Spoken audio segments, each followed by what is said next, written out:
All right, good afternoon, everybody. This is the third watch party this week of the original Karate Kid, and it's around noon in the West and around 3 in the East. And I've got a nice, awesome panel here today, and possibly more guests joining us as we go on, as they get done with their day.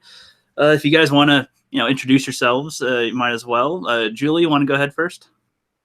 Hello, thanks very much for having me, Geoff. I'm really excited to be here. Hope everybody's keeping well, and hello to all of Geoff's subscribers. Yep, thank you. And they're saying hello back, even if I can't see the chat yet, but they will in a minute. I just got a text from Jessie Milestone. She said she's reffing in Seattle. Thanks for the invite. So she probably won't be joining us then, but we'll see. She's a fencing ref over there. So, okay. And so don't mess with her. Yep, Jessie Milestone. Yep, and all right. So Tom, since you opened your mouth, why don't you go ahead? I'm Tom Connors, of course, from Midnight's Edge, and arguably probably the biggest Karate Kid fan on the panel. I'm willing to fight anybody for that honor at this moment in time. And there was a lot of differences there. All right, I will believe that. I will believe that. Yeah, and your Midnight's Edge, Tom Connors, along with Rob as well. Do you think he'd want to join us too for this, or does he? I asked him. I think he misinterpreted and thought we were watching or talking Cobra Kai. He's like, I don't think I'd be up much use. I'm like, no. We're watching the OG movie, and I don't think he saw it yet. So if he sees it, and I told him I got a digital copy if he needs it. So okay, I got you. If he hears it or sees it or whatever, not hears it, but if he reads it, he hears the movie. Yeah. Hey, there's Mary Mayhem. Yep, Mary. And Teresa Martin, why don't you introduce yourself as well? Oh, hello. Teresa Martin.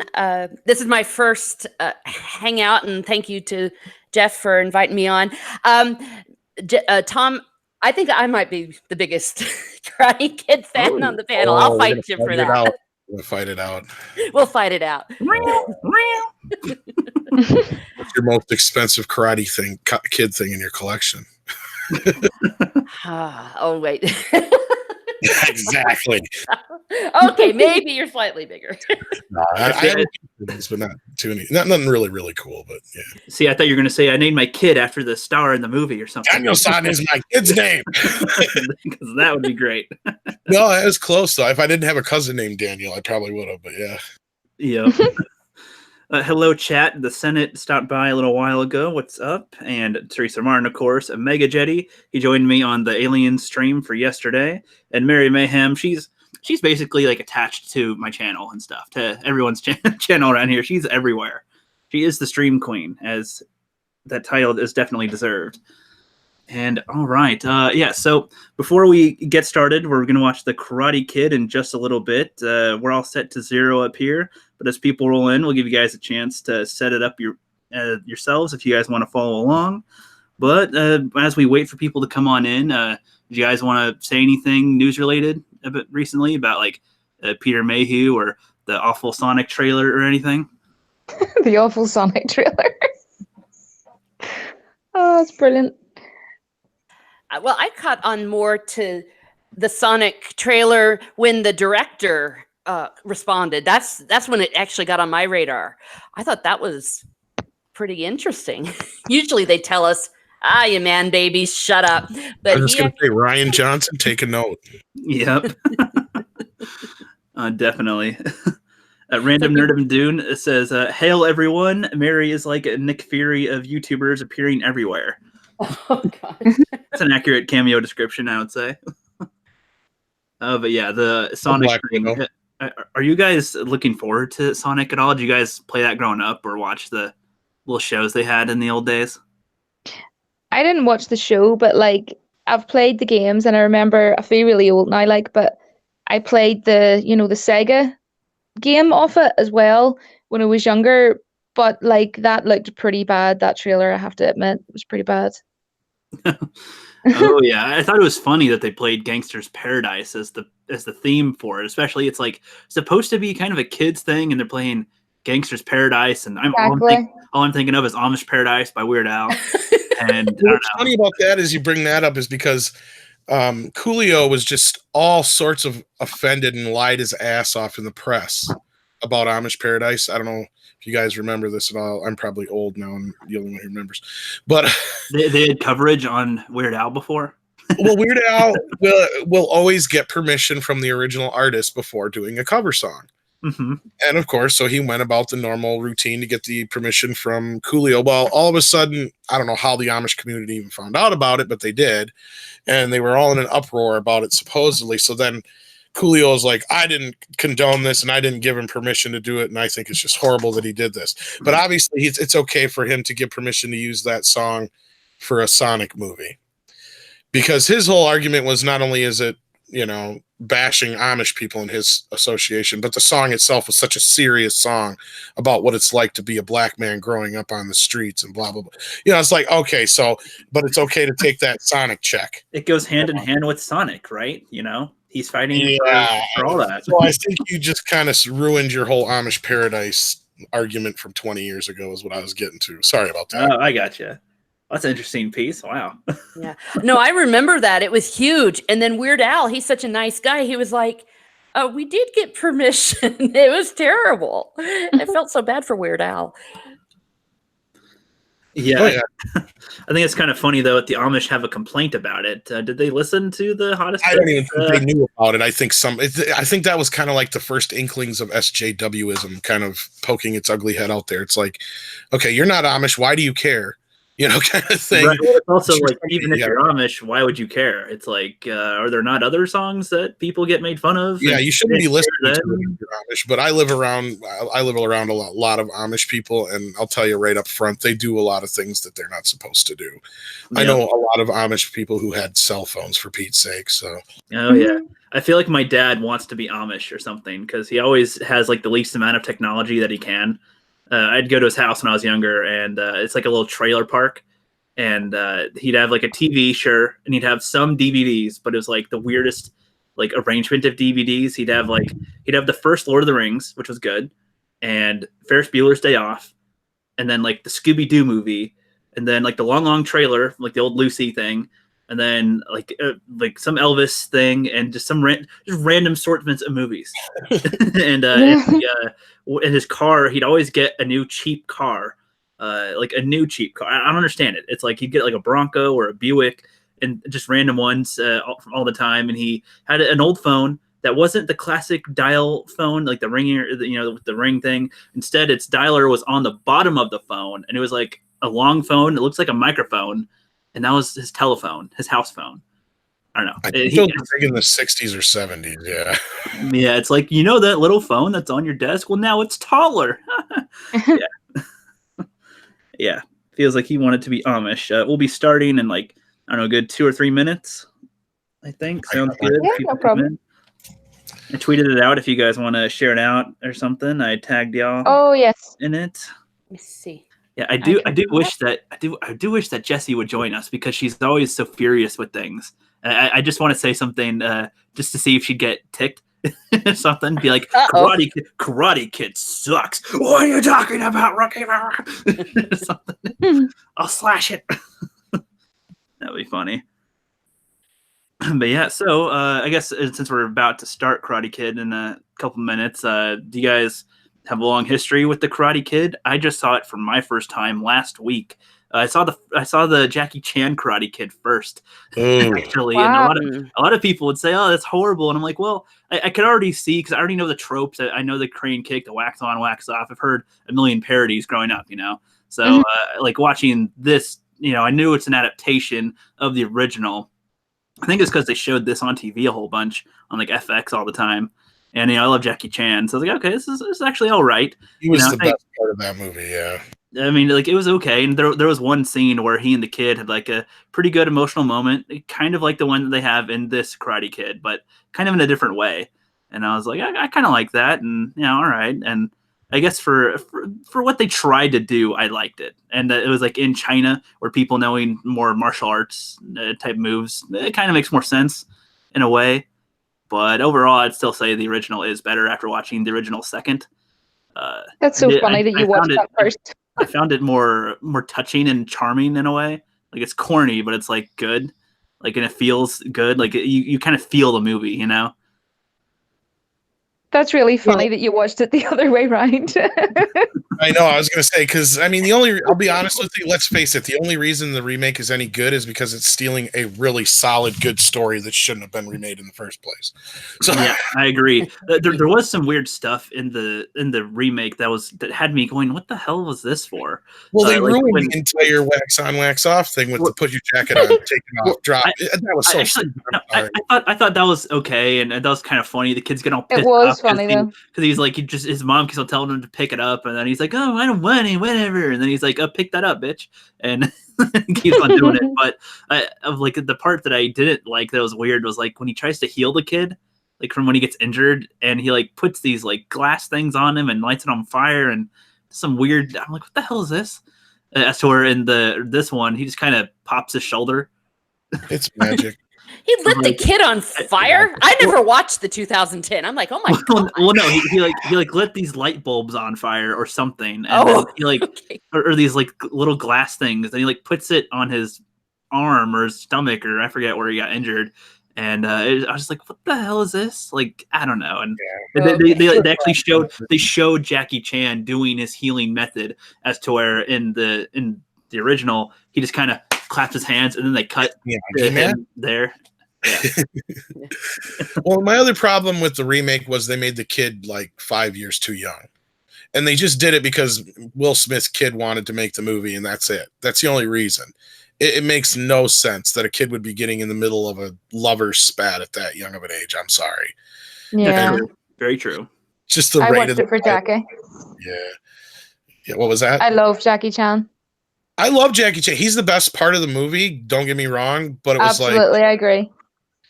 That's a tall order, because this, as we'll see here in this movie, this is Pat Morita getting an Oscar nomination for this role. I mean, this was his defining role, and this was a guy who already was pretty much a household name because of Happy Days. And not often do you get a guy who's able to turn around and recreate himself like this, and everybody remembers him now as Miyagi. They don't remember him from Happy Days. So yeah. But anyway, I suppose we better start the movie, huh? Yep, I will give a countdown. Just 1 sec. I had to actually open it myself. Yesterday, I did the countdown, and then I didn't even press play myself. I was like, oh, shit. All right, so I'll just do a 10, 9, 8, 7, 6, 5, 4, 3, 2, 1, and play. All right.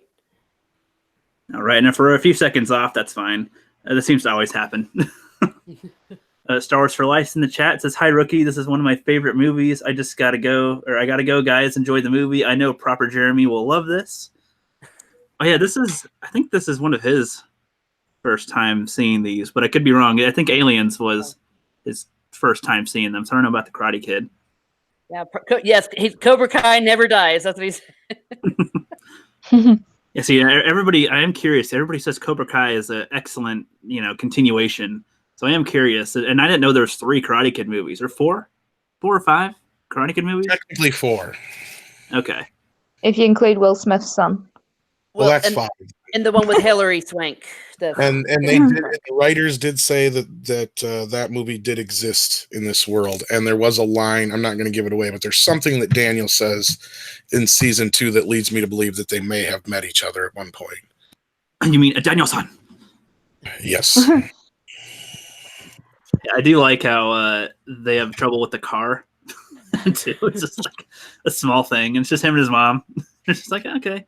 Yeah, I'm having flashbacks. We had a station wagon just like that, and we'd all pile in and go to vacation on it. Just like, dang, relived my childhood here. Aww. Well, it's just a quintessential single mom, and for once, she's not portrayed as like somebody who's obviously making more money than she probably would be. Outside of E.T. at this time, this is probably the only single mother I can think of in movies that was actually portrayed realistically, I guess, is the way I'm putting it. Yeah, I agree. Yeah.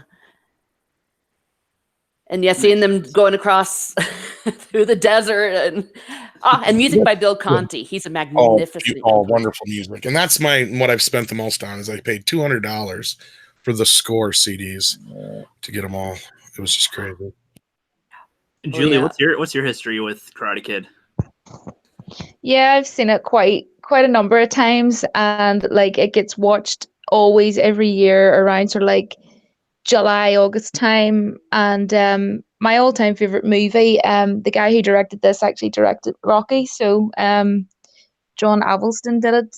But yeah, I mean, he makes good movies, like I have to say. So yeah, That sounds like a good I love record. Critic. That sounds good. Yeah, wow. I still need to see Rocky also. I've not seen that either. Are you joking? I've seen some of Rocky No 4. way. I've seen some of Rocky 4, the classic stuff with the fighting Drago and Oh my whatever. god. I like only seen the part where they montage and then they fight. It's like the only You have Rocky to see Rocky. stuff It's I've seen. the first one's the best one, I think. Yeah. Yeah, they used a lot of the same I mean, because Bill Conti also did the score for Rocky, and I think some of the other producers and the like that they used, and definitely the same director for this movie. Yeah, it's unreal, like the way music was in Rocky. Like, you know, there's no way you'd ever get it in movies nowadays. Nowadays, they just play whatever's popular, you know. Mm-hmm. Yeah, he's still alive. He's one of the last living of those great composers, him and John Williams, who is not allowed to die, frankly. Oh. I've given him permission to die. When he's not making music, we should freeze him. I was Exactly. going to say, John Williams said he's retiring after episode X. Yeah. We should freeze him. Have you ever seen that movie, Demolition Man? Yes. It is amazing, and like Sylvester Stallone's in it, and basically he gets frozen. So we should do that. Is that the one with Freeze him. Christopher Lloyd in there too? No, I think it's I don't know. Frozen. I don't think he ever did a Christopher Lloyd movie.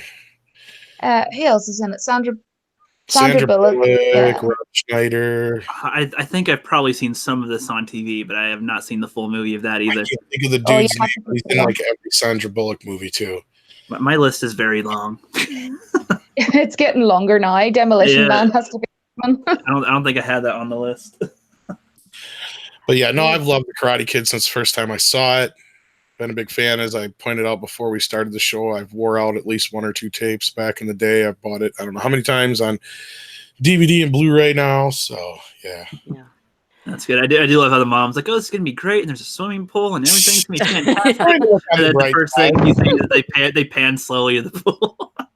Well, Look this is how a big, look how little Mouth Machio is. Oh my gosh, he's a little baby. yeah. You guys know how old he was when he filmed this? 20 here, I think. I think he was 20. He just looked very young. Oh yeah, he looked young for the longest time. He still looks good. Like he doesn't really he hasn't aged insanely, if you know what I mean. No, that's what's funny, is because I believe in Cobra Kai he's the same age or older actually than what Pat Morita was the first time. Miyagi. So yeah, that's funny. what I remember about that. I do like his kick he did on the door, because I feel like that's something that like teenage boys always would do at some point, like kick a door open. I've done that a few times. Well, and it worked, because this movie really made me want to move to California. I mean, as far as I know, it really kind of captured the era of the Valley at the time. You had, kids wanting to be karate, either somebody in karate or skateboarding or surfing. It was the hot thing at the time, and it just, I don't know. This movie made me want to be Daniel-san. You wanted to be that cool kid in the 80s, who knew karate and kicked ass, and then the Turtles made it even worse. So it's like the martial arts thing already kicked off with this, and the Ninja Turtles just took it to that. I love Ninja Turtles. So everybody wanted to take karate then. I took some taekwondo and stuff and whatnot, but yeah. Do you like a lot of martial artists like Tony Jaa and stuff like that then, and Bruce Lee and everything? I love them. Oh yeah, they're all good.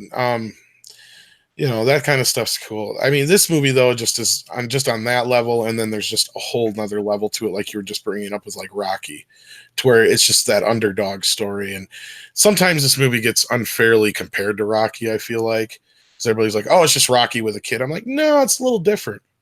Yeah, really, I think so. I mean, if you think about it, because Mickey and Mr. Miyagi are way two different characters. Rocky and Daniel are way two different characters. Yeah, I was about to say there, I would class them as just two different movies that I absolutely love. I mean, Rocky would be my favorite just because it is, but not because I would sort of judge it compared to this, sort of thing. They're like two different movies, and But like that was the consensus back in '84. I remember all the critics were like, "Oh, it's just Rocky for kids." It's like, no. Yeah.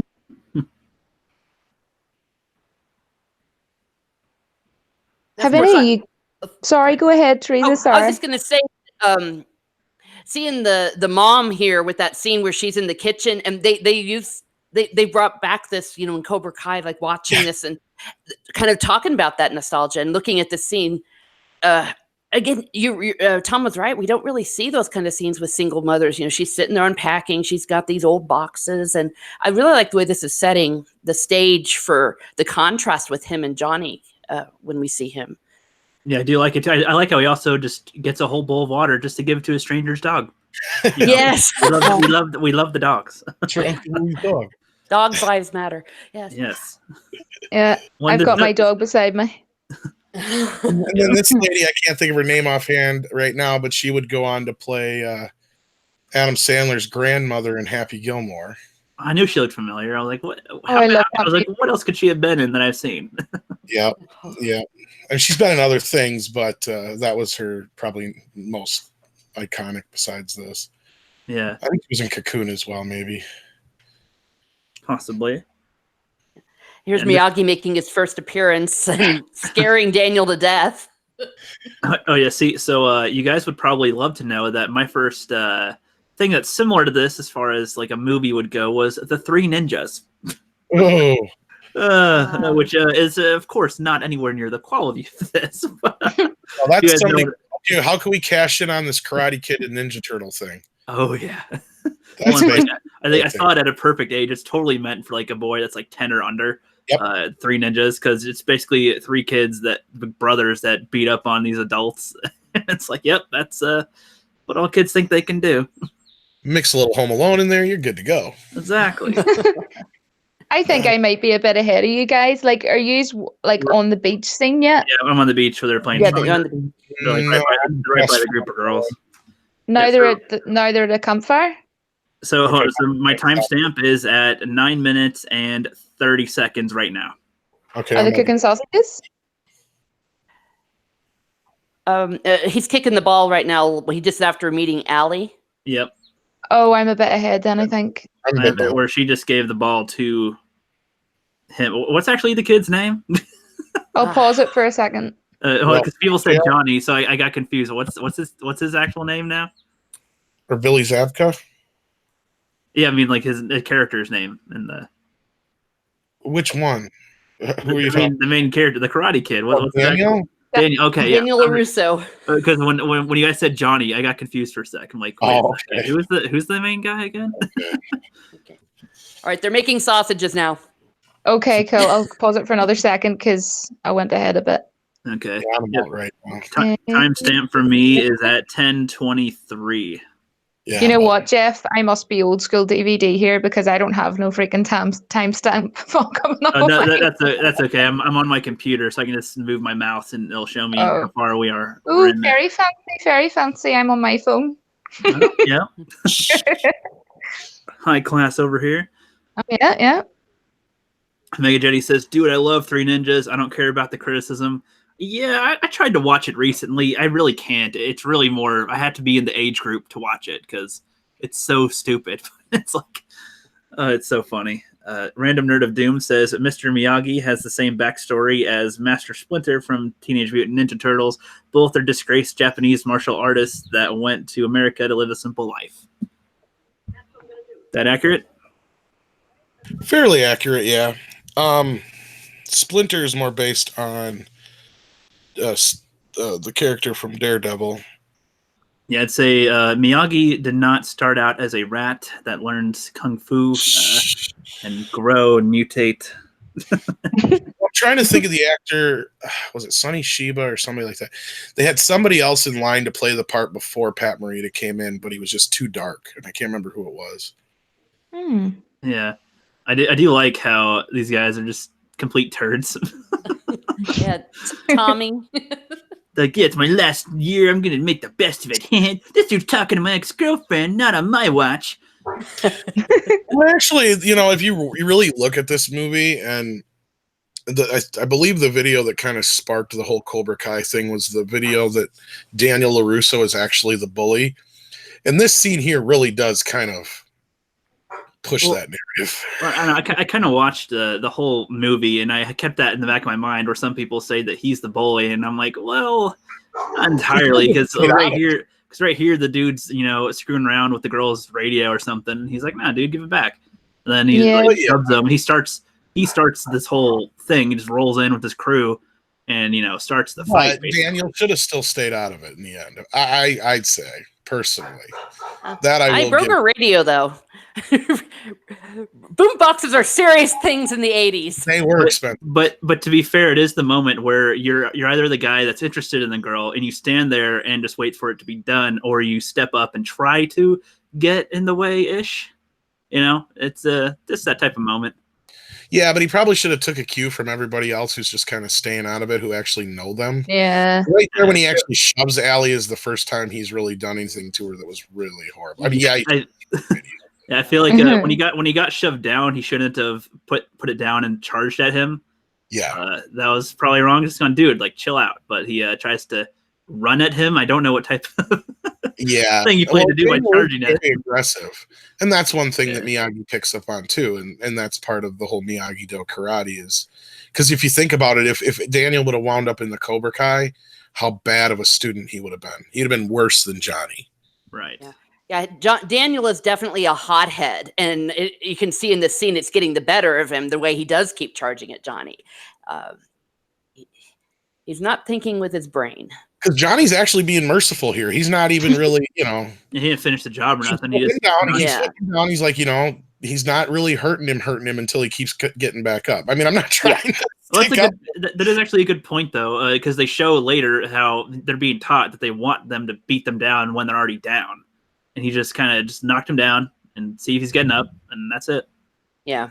I mean, Johnny actually fights fair in this scene with Daniel, I think. You're right. I agree. Yeah. It's when they start picking on him later, though. There's some moments where it's really hard to stretch that because they do start targeting him quite a bit. Yeah. I do like the girl here. Who's the actress who plays her? I don't know. It's a good character relationship with these two. She was like the go-to girl for the 80s movies girlfriend, I swear. Adventures in babysitting. And besides that, she even got her own starring role, of course, but well, it's like, I don't know, with me, like with a lot of these other movies, I've seen so many cliche type of characters that it's just like, oh, pinged. Like, I get that's who you are. As for this one, was just kind of like, no, someone was, like a person, like just like a normal person. Oh yeah. And they don't. In a lot of movies, they don't portray them well like that. They just go, oh, she's the rocker chick, or she's the, the really sweet one, just who always dates the dumbass. Like would be like in other movies, Johnny would be their current boyfriend, and they'd be trying to. A Valley Girl, you're right, and she would more be like the girlfriend in like, I don't know if anybody here's seen like Better Off Dead or anything like that from the 80s. But the blonde bimbo who's just goes after the big strong guy, and she'd just be using Daniel to make the big strong guy jealous. Right, exactly. Or like in Spider-Man sometimes, like, they'll have what's her face, Mary Jane be dating the dumb jock or something to start. Yeah, like that's what I would usually expect, but they did good. And I like the mom's reaction to his face. Like, you got the sunglasses on. Let's take them off. Oh, no, it's fine. No, take them off. Does anybody else bob on the head to the song? What was that? Is it Cool Summer? Is anyone else beeping along? I don't even have a subtitle. That's bad. The pavements are burning. Hopefully I'm not too far not on the soundtrack. Sorry, I didn't mean to. It's all good. Hey, Viv is in the chat. Viv, we are just over 15 minutes in here, about 16 minutes in. If you still wanted to join us, I sent you the link. If you're on your phone and you can't join on the computer, if the link doesn't work, then tweet me your email and I'll invite you in directly. Yep, just putting that out there. Are you guys at the part where he's standing holding his football with his black eye? Daniel? It's just started with that scene. They're great. shooting. His first day at school. Yep. Yeah, they're at the they're soccer at field. the soccer field. Yep. At 7, I'm on 17 minutes right now. I wish I could bring up the timestamp, but I can't. Yeah, now he's talking with Allie, and here we go then. Yeah, she's kicking it with her knee. Yeah, they're getting there, and if I remember. Where I'm at, she just tossed it to him and is like, "Oh, hey, you know." I'm a few seconds ahead, just. So I'm more in sync right. with you.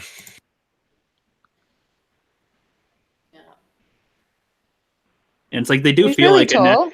they do feel like a natural progression as they go, kind of. Yeah. Well, and I feel they modeled Daniel's daughter a lot after Allie in the new movie or the new show. Because again, like I said, she's a valley girl, she's a rich girl, but she doesn't act like one. And that's kind of the way they have Daniel's daughter acting too. Yeah, there's a lot of switched up roles in Cobra Kai. I guess this would be spoilers, but does he marry Allie or somebody else? Somebody else. Oh, okay. You need to see Karate Kid too, Geoff. I know. That's what I'm saying. So she left him for a college football player, man. After she wrecked his car. I thought the whole point of her going out with him was that he wasn't like that. Yeah, it was. Okay. I had to make him single for part 2. You have to understand when you get. No, I get plot. That's okay. What? I'm not bashing it. I didn't see it yet. I'm not bashing anything. They probably were going to do a cameo, but I think that's when she would have been filming Adventures in Babysitting, actually. Yeah, right. I think it was around. There he goes. He gets tripped and he's tackling him, and now he's fighting again. Yeah, see, that was Tommy did that on purpose. See? Yeah. But still, I mean, I feel like his reaction to this was a little harsh. Like I played soccer growing up, and some people do dick moves, but the key is to do a dick move to them next time you get near them. You don't have to start doing a fist fight. Yeah, he's definitely again a very big hothead. Now he's storming off in a huff. Dude needs Miyagi. Yes, there was someone to help him with his anger issues. I didn't really see it as him trying to calm down, but he does act very irrationally. That is true. Yeah, it's a big part of the character. They don't shy away from it too much, and that's what I love about this movie is Daniel isn't a perfect Mary or Gary Sue right off the bat. I love this when Miyagi comes in and laughs at him because he's learning karate from a book. that is very funny. And is that a jab at Ninja Turtles? Because as far as one of the versions I saw was where he's like, I saw the book that my master had that I watched the pages and I learned. Those two entities came together right around the same time. So I'm not even sure if Ninja Turtles or Karate Kid were both even out yet at the same because they both came out in the same year. Oh, okay. Karate Kid came out that summer, and that would have been the same summer that Eastman and Laird. I mean, they could have very well had a lot of influence on Splinter as far as they went to see Karate Kid one night and they're like, yeah, that's what we're gonna make Splinter like. Well, no, I mean in reverse, like if the Karate Kid guys saw Teenage Mutant Ninja Turtles and went, they had the rat learn from a book. Let's make fun of it. I highly doubt it because I would say if anything, the Ninja Turtles were more influenced by Karate Kid because, like I said, the movie would have been already done in theaters by the time they were just getting started. So okay. Because they self-published late in summer of 1984, and this movie came out in early summer of 84, so I believe it was. I can double check. But, that makes sense. Yep, 22nd June 84. Tito George in the chat says Toshiro Mifune auditioned for the part of Mr. Miyagi, but the producer felt he would be too serious to play the part. Toshiro Mifune? I don't know who that is. He's a famous Japanese actor from back in the day. But no, yeah, I remember, that's who I was talking about before. Oh, okay. They weren't even going to let Pat Morita audition, from what I remember, because they're like, we're going to have some comedian play this guy. He's Arnold, for fuck's sake. Yeah, they made him audition like 5 times. Yeah. Before they gave it to him. And he just came in and did the voice, and I think he said he got the voice from one of his uncles because he was born in California, so it's not like he, He's an American through and through. And if you listen to him talk in interviews and even his Arnold on Happy Days or whatever, he just had a straight, Southern California accent. He didn't sound anything like Miyagi. Right. Mega Jetty says the Ninja Turtles where Splinter learned from a book was the lousier, newer movie. Splinter knew ninjutsu from watching his human master. Yeah. Now we see that picture of Kreese when he was in the army at Vietnam, and that's a real important part to his backstory about why he is the way he is. And strike hard, strike fast, no mercy. Because when he was in Vietnam, he wasn't allowed to fight like that. Like a lot of soldiers, and that's part of what he's got a lot of anger left over from the war. That's true though, because my dad knew karate from when he went to Vietnam, but he wouldn't teach me. He's like, no. And that's why, is because it's not the kind of karate I want you to learn. Yeah. Yeah. It does make sense. He wants his guys to be the toughest ones out there. Doesn't care if it's fair. Just as long as they don't lose. He was taught to kill. Yeah. I do like the look that he gives him, though. He's like, you want to be here, turd? Yeah. I don't know why. Whenever I see Johnny's face, I think turd. But not that he's a turd, but like the looks he gives. And emoji. Yes. Like my brother would always say turd for some reason because he loved Major Payne growing up, and he'd always calls his recruits a turd or something. And I don't know, just kind of funny. I do like his talk with his mom too. The mom's like, "Oh, you got a girl yet? Huh? What are you doing? Huh?" He's just like, "Yeah, I don't know. It's kind of cute." Yeah, it's all right. Yeah. My Geoff, don't forget. My mom had that exact same hairstyle. It was so big in the 80s. I think every mom had that hairstyle in the 80s. Everyone had that hair. I mean, it was like everyone wanted to be that way. Do you know what? My mom was slightly different, right? My mom had really long hair, right? But she had like a sort of like a side thing going on. Oh. I remember she had that for so long. Then when she cut it into a normal fringe, like I still can't get used to it to this day. It's like I just still see you with that long side fringe from the 80s growing up, Yep. Oh, yeah. All I remember is all about the perms. Yep. Yeah. My dad looks, or my dad used to look kind of like Kip from Napoleon Dynamite. Oh my gosh. He kind of looked like, if you an older picture of my dad looks exactly like Kip. Yeah. Oh yeah. My dad, he had that 70s porn star mustache that they all had. Oh gosh. Oh, boy. Those were the days. And then he got a perm because everyone got perms. Like everybody in my school got perms. It was like the thing. It was like, have you had your perm yet? And you're like, my what? Like you have to get a perm. I wonder how I was allowed to get my first one when I was 12. Yeah, I was say, Juan's been out of business in about 89, 90 when the perm went out of style. Exactly. She's hot. Definitely hot. Yeah, I love the way. I like the way in this scene you see the big karate sign. It's like it's looming above it all, that we know that it's coming, that he's going to really get into karate. Daniel is. Yep. Okay, this is a super dick move. They shove him down the hill here. Oh yeah. Ugh, that's not fun. I definitely need to press pause here then. Yeah, here they come. All right, yeah. Timestamp I'm at is 25:39. Yeah, looking for a short, and they just knock him down. Oh, okay. Hey, Viv is uploading a video, and then she'll search for the movie and then join us. Oh, look, great. Brilliant. Oh, there he goes. Yeah, and another thing that Cobra Kai shows, this isn't a spoiler, is how much these acts still affect people even when they're grown up. That, Daniel is a grown up, and he still remembers what it felt like to be shoved down a hill like that. That bullying really stays with you. Yeah, I remember I was probably 10, 11 years old, and some bullies beat me up and stole my bike. Oh, remind you of this movie then? Yeah. Well, I mean, I already kind of knew. I mean, they didn't really beat me up. I kind of got away from them because I did know a few things, but they got my bike. Oh, right. I got it back. I love his frustration. I love his frustration here with that, because after you fall like that and your bike's a little messed up, like you don't even care anymore. It's like just fuck this, fuck everything. Yeah. Well, this is key because this is Miyagi seeing all this, and that's what matters most. Because That's where he decides he's got to help this kid, because otherwise he's basically sworn himself to never use karate, never teach karate, never, he doesn't have a child. So that's his thing, I think that was kind of partially also what we'll see later when we get to the part where he lost his son. It was like, I think he kind of vowed to himself that he never would, ever teach anybody and stuff like that again, because that's the way it's supposed to be. Son to father to son is how it's supposed to be. Teach it down. Well, yeah, and I could tell, too. Miyagi's looking at him right here, and he's just full of anger, and is either going to take it or just, could lash out even worse.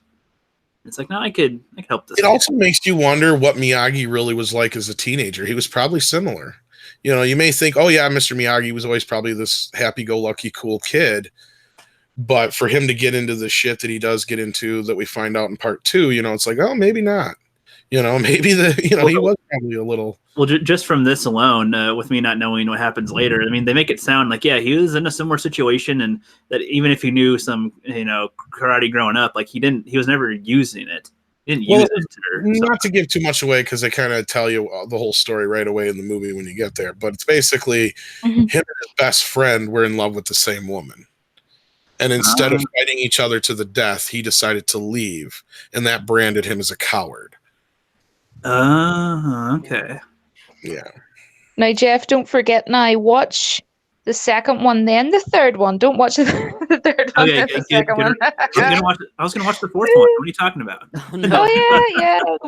And these ones are like the Rocky movies where they pick up right where the last one left off, kind of, too. I was going to watch 3 episodes of Cobra Kai, and then watch episode 3, and then that's the way. And then watch the 5th episode of the second season, and then watch episode 2. No. Then you got to watch episode 5. I have to go as weird in the wrongest order as possible. No.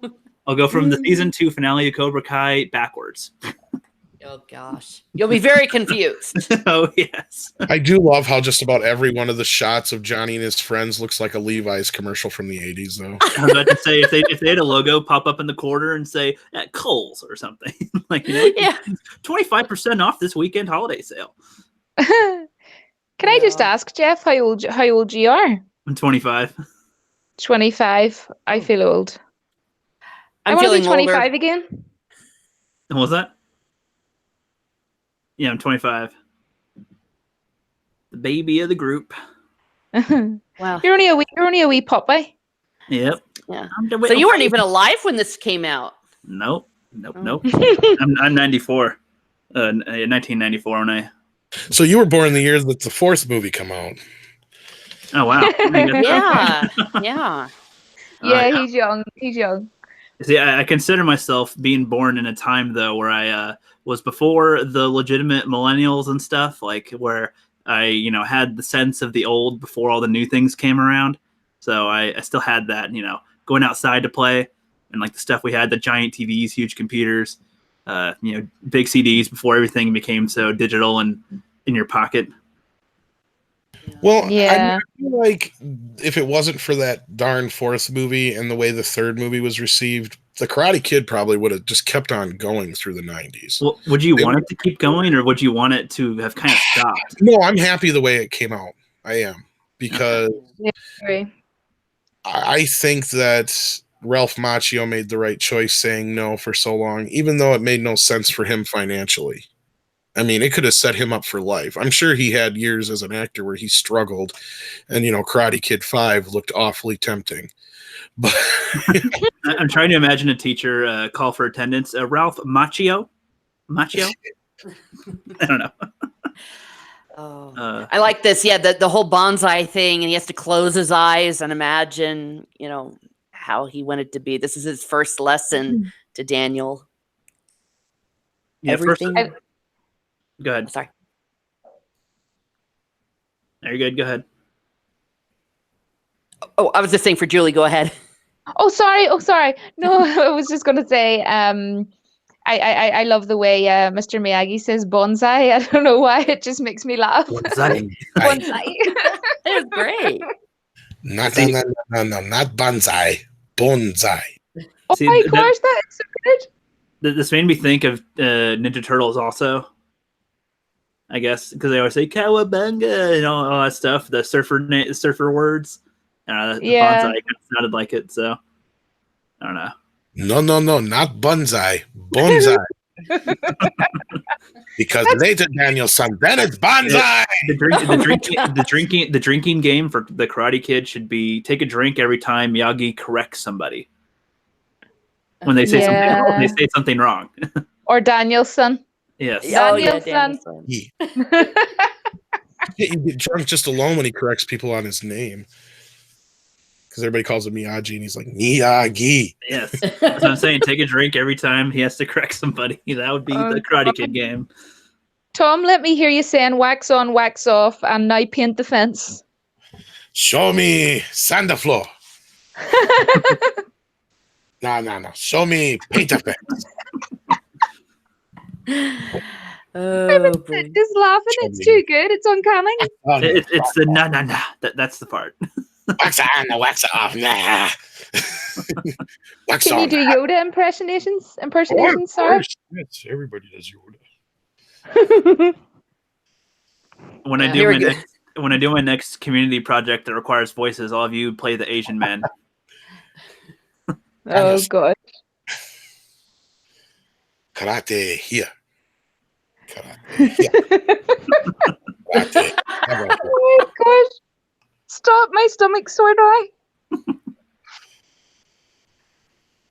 Once I start laughing, I can't stop laughing. That's my problem.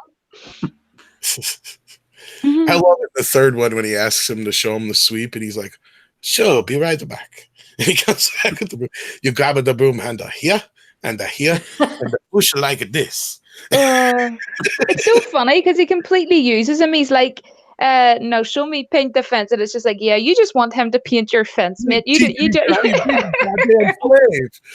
What I love about it is that, like, I grew up watching Dragon Ball, and in Dragon Ball, I've never seen. But in Dragon Ball, it's like Japanese anime, of course, and Toonami, they showed it in America all the time. But what they always do is have them train by doing mundane tasks, like doing a garden, or like just carrying rocks from one place to another, or something. Just doing these regular tasks, and that gets them stronger. And they don't teach them any martial arts within it until later. But they get their strength up so high that it's like, wow, like everything's so easy now. Like they're way stronger than they were before. And then now, learning martial arts becomes easier because they built up their strength and endurance. Yeah, and that's basically what Miyagi is doing. It's like without lifting weights, without doing the typical, you have to do it this way. It's like, no, just do normal tasks and feel accomplished while you do it, and you'll get stronger as well. So. No, and that's exactly, and of course, to the astute person seeing it, it's pretty easy to figure out what Miyagi's doing. But, as a young kid seeing it the first time, it blows your mind when he does the wax on, wax off scene. Because you're just like, wait a minute, he's been teaching the kid karate the whole time. Yeah. Whoa. Yeah. And you're like, whoa. Yeah, you're right. Because now we all know about it. But I do remember the first time we saw that. And it was just so iconic. Well, for me, like while I was watching this, and when he's doing those chores, like you see him, move his shoulders all the time and kind of rub them, and it's like, he'll feel tired, and it's like, yeah, you do know he's training you now, right? In my head, but I'm like, oh no, he's got to learn that. Okay, that's fine, that's cool. Here's the Halloween and the infamous shower. I would not have guessed that that's what they would have picked for him. I was like, is that supposed to be some chick in a bikini in there? Oh no, that's him. Yeah, so he could be hidden. But what's funny? Here we are over a half hour into the movie, and Miyagi has yet to even show that he knows karate.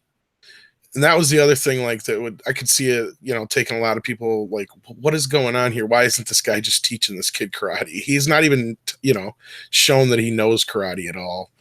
So it's like kind of funny. I'm glad they didn't do it that way. They, let it all slowly happen. Oh yeah. I would like, love to have been the first audience to see this movie, like to have no clue what it's about. Never see a preview, never seen, the test audience. Yeah. Or something like that. It would have been just so cool to be completely oblivious to what's going on screen. Because the movie just tells itself, as you're going along. But, yeah. Sorry, I was just laughing at the egg. Yeah. Well, your little head. I'm thinking that's what makes this such a good film is they show. They don't tell. They don't knock you over the head with it. They allow the characters and they tell the story without bashing us over the head with each beat about what we're supposed to get. I don't think that the girl says how she officially feels or how he officially feels or how anybody feels about anything. They show throughout. I do like that too. I like that when I was watching. I was like, because by this point, when I was watching Alien for the first time, like I was kind of bored. I was just really like, oh my God, is something going to happen? But like in this, I'm engaged this whole time. And I'm like, okay, what's going to happen now? What's going to happen now? Okay. What's happening next? All right. And I'm sure you even had a good idea of what was going to happen. Oh, yeah, I mean, I know. So I've seen so many things that copy this. Right. Like I know, but still, regardless, I like the way this did it because the other ones felt like a trope as to where this feels like it's just being its own movie. It's almost as if they kind of took the camera and are watching people, mess around. Oh yeah, this movie was I don't think it gets enough credit. I mean, it is kind of now because of the resurgence of Cobra Kai, but I mean, I felt for years this was like one of the most overlooked best 80s movies. And now if you want a quintessential, this is the perfect example of not how to do a Mary or Gary Sue. You show the growth of the character. You show them learning. You show him not only, learning what he's doing, but he's not done at the end of this movie. There's more for him to learn later on. There's always supposed to be more. There's always supposed to be more. Yeah. Yeah. Exactly. Now this is where Daniel is the aggressor. There was no reason for him to do this to Johnny. I agree. He's like, that's some. He screwed up some good weed there. That's probably not cheap. He's literally being a dick. It's so weird seeing someone run down a street with a shower curtain on. I always thought that was so funny. I was laughing too. I'm like, he doesn't take that off yet. Well, and by this point, I'm like, so right now he knows he has the chance to go outside with the girlfriend or with the girl and do stuff probably, or be a dick to this guy and risk. And truthfully, you should have been in the room when they're writing it because that would have made the movie a little bit better. Is they should have had Billy Zabka's character Johnny see him with her, and that set him off, and then it would have at least justified the beating he's about to get. Because otherwise, it's his own damn fault. I mean, my brother did this to me. I'd have kicked his ass too. Yeah, the only thing about Johnny in this particular beating, though, is that he really, really doesn't stop, and he's really beating him too far. And that's probably the point. With the group kind of there, it's not fair. Yeah. So this is the first time where we really see Johnny losing it with Daniel. They cut up really quick to him, by the way. Holy crap. They just spurted out of there, and he's just barely they're all twice his size. Well, that's a good point. But you think the air would lift him. Don't trust me, I know. Got enough helium in there, maybe. Who knows? It's so cowardly, so many people ganging up. Do you think they would have busted into his house if he still went in there? Like, I'm safe. Oh, nope, not safe. He's close. He's just about there. There's Miyagi. Oh, so close to home. Oh, no. Yeah, we finally get to see Miyagi doing his karate. But it's like also, though, to be fair, like, oh, he's the bully, but, you got some water sprayed on you as your reaction to just beat the shit out of you're right. And the next kid with your group. Like, that's still not a healthy mentality either. True, especially when you're more skilled in, fighting than the other person and you gang up and beat on them. Yeah, that should have been it right there. It should have been done. And that's where Tommy also is like, leave him alone, man. He's had enough. And we see Johnny almost out of control. I mean, that he has an inordinate anger, and it's like, okay, he's got issues. He's got some pent up stuff. Yeah, I got the feeling that shit's going wrong in his normal life. Maybe his mom died. Something. Oh my gosh! Sorry, Cobra Kai goes into that. I was going to say, and this is why probably one of the reasons why Dutch is where he's at. Yeah. And anybody who doesn't know, Dutch is actually a semi-famous person. Besides this, his father was Steve McQueen. He is Chad McQueen. That's his name. In case anybody wasn't aware of that. But yeah, I was about to say the kid. Or no, continue. Go ahead first. No, I was just saying, he doesn't really act anymore. He's a racer now, but yeah. Okay, I was gonna say, the kid Johnny must have been like, okay, so I had whatever happened with my week. Then this dumb kid sprays me with water. Then this old man beats the shit out of me and my friends. This is not a good week. And then he goes back to the, his dojo, and then the guy's probably like, you got your ass kicked. What the fuck's wrong with you? Exactly. You got it right there. Bad week for Johnny. Yeah, it is. Mhm. And that's the great part, because that whole thing was just the inspiration, and that's how you do these things. That's instead of trying to create a bunch of gobbledygook crap like they did with Star Wars, they just went back to the original and said, "Look, let's look at it from Johnny's point of view." Like you guys just did. You went through the whole thing. He's had a shitty week. And actually, it's longer than a week. I don't know if you guys realize we've gone from summer now all the way to fall, because they transitioned, and the way they told us is it's Halloween. Yeah. Oh yeah, huh? So this has actually been going on now for like 3 months. Huh. You guys are gonna hate this. Smooth Jam California in the chat says the only film I've seen in this series is the one with the chick. Am I missing much? I think it gets a worse rap than it deserves, but it's not a good movie. I'll put it that way. Yeah. Well, it gave us Hilary Swank for sure. That was her that rocketed her to fame. Got her the next role in the $1 Million Baby. It's a very 90s movie. I'll say that much. She's not bad in it, and you get more Miyagi. Yeah. I really love the stuff when they go to because just a quick rundown on what the fourth movie is, if nobody's ever seen it. Miyagi is at a funeral for an old friend from his, I believe that he was in war with, and his granddaughter is having some trouble in school, and Miyagi notices this. So he's like, you know what? Talks to the grandmother. He's like, go stay at my place. I'll take care of business here, blah, blah, blah. Probably kind of a creepy thing coming from an old guy, but it's Miyagi, so we just buy it. And he realizes early on that she already has been taught karate by her grandfather. So he doesn't have to teach her the basics.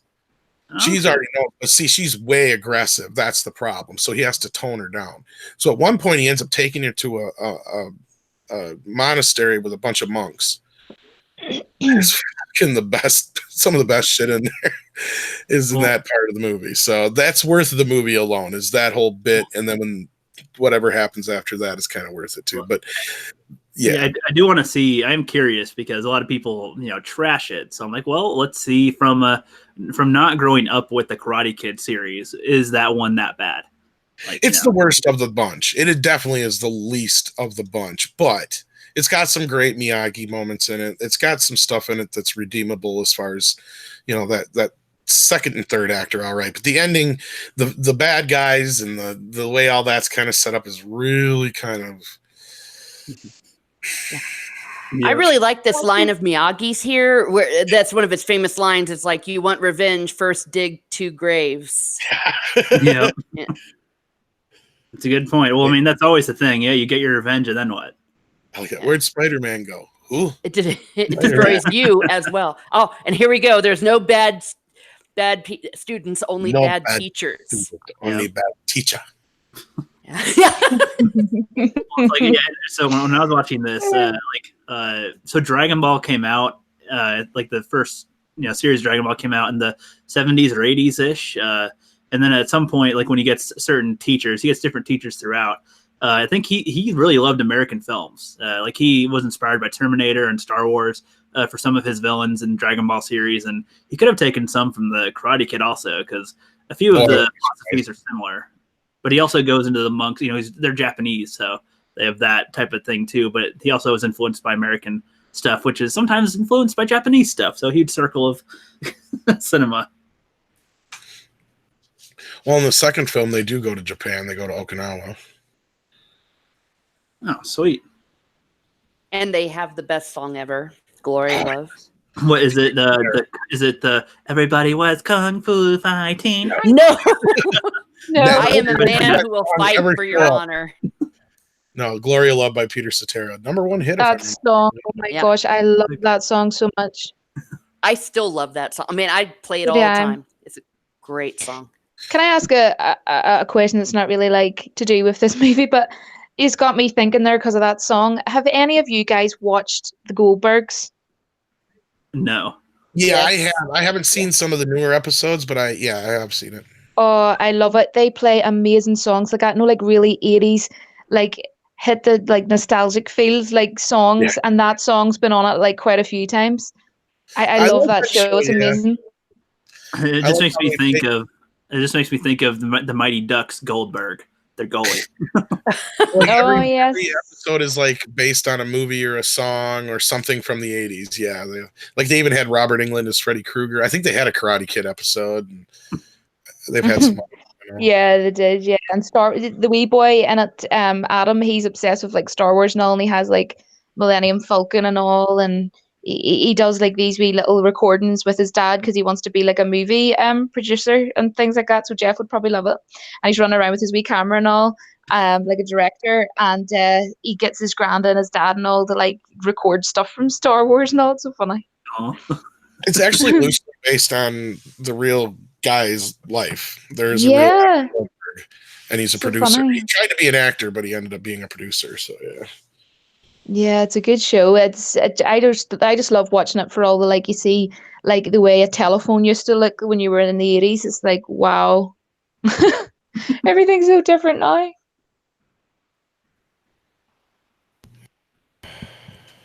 He's like, Oh, how do I- Yeah, you can drive. on the truck. I don't have a license either. Who cares? Exactly. I mean, sitting there going, "Here's Kreese, kill." Yeah. It's like this is not healthy.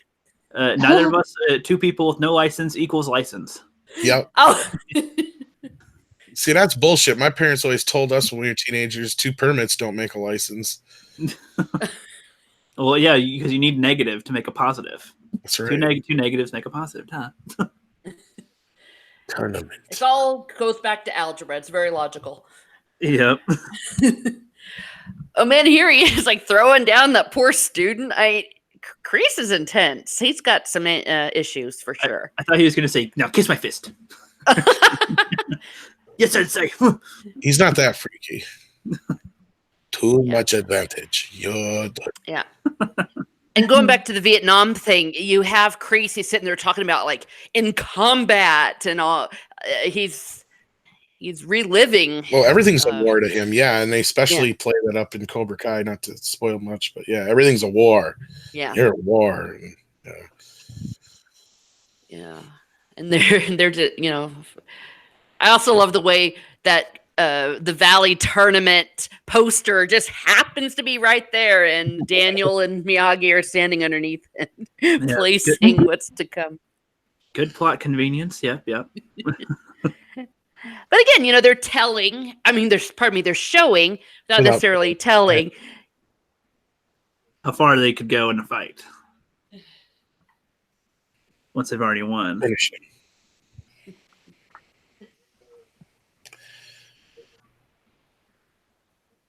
He's look too. He's like, "You bastard." This is I don't like you. about speeches. What is the problem, Mr. Lawrence? This is classic. And look at Miyagi's just not intimidated at all. Yeah. Not yet. No. No. I would like to see Miyagi and this guy fight, just because it'd be kind of funny to see. I'm not saying a word. Yep. Miyagi, is that you in the live stream? Mr. Miyagi, are you there in the live stream? Am I? Yep. Coming back from beyond the grave. Yep. I heard you quite people. spooky. Heard you white people talking about me. Now listen to my movie. Crazy white kids watching the movie. You Don't watch, know what I'm talking about. You watch Will Smith first, damn you. Oh, no. Not the real Karate Kid. Not the Kung Fu Kid. Stuff. Now, you might get your wish and see what you want to see if you watch beyond this first movie. That's all I'm going to say. Okay. Nobody fucks with Miyagi. That's all there is to it. Look at his stare, man. He's just like, he's looking him down, just like, yeah, I don't care how old you are, how young you are, how strong you are. Oh, no. He's not afraid. He's a lethal weapon. He's a lethal weapon. I have seen Lethal Weapon, all 4. I was going to ask that. Yay! I have some credit. No, Miyagi's just, he don't even blink. He's just on him. He's there. And Kreese, you're a pushy little Pushy little bastard, aren't you? Pussy. I didn't mean to say that. Oh my god. That's so funny. Sorry. It slipped Yeah, out. Matsuo Koka. I like how it just came out. I watched too much Cobra Kai, I'll tell you. Oh my I got god. all the references too. You're not alone. Okay, I didn't mean it. No take was back. funny. Bushy. We're live. We cannot take it back ever again. Oh, gee. Well, there goes my future political career. Geoff, what about not Lethal Weapon, sorry, what about Die Hard? Have you seen any of them? I know I've seen some of the original Die Hard when they played that on FX like all the damn time. So I know I've seen some of it, but not that much. I never watched it all the way through. All the way through, I think I've seen some of the other ones, but it's more like I'm browsing and I see Bruce Willis. I'm like, which movie is this? And I watch it for a few minutes and I turn off. I change it to something else. I watch them at Christmas normally. It seems to be everyone's favorite Christmas movie, though. I love it. The Christmas Story is my Christmas movie, but he's gonna kill Ralphie. That's the.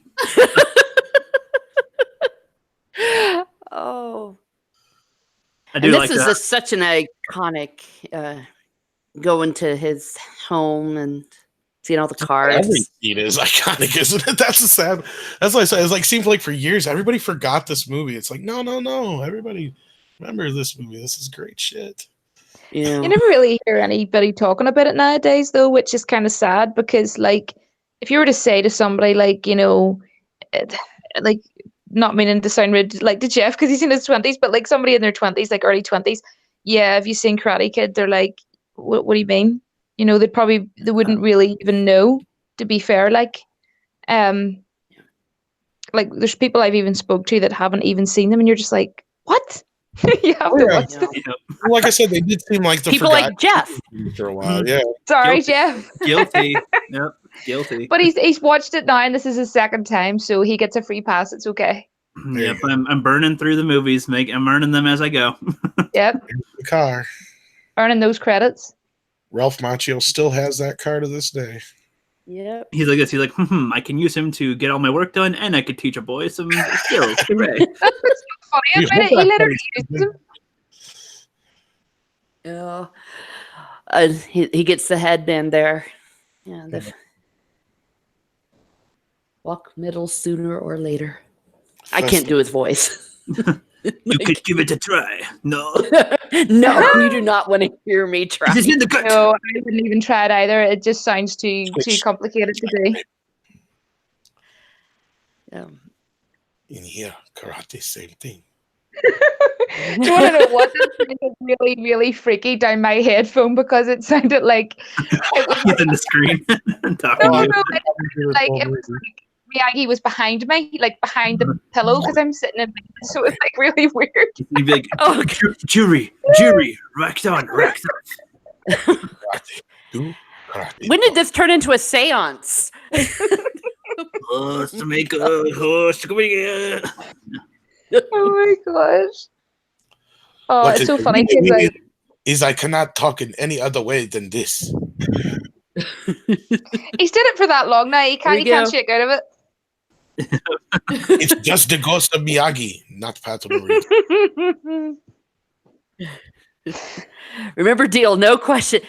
No, I won't say that I've never had students help with the cleaning before. It's like, let's play a game, clean the classroom. It's the other one.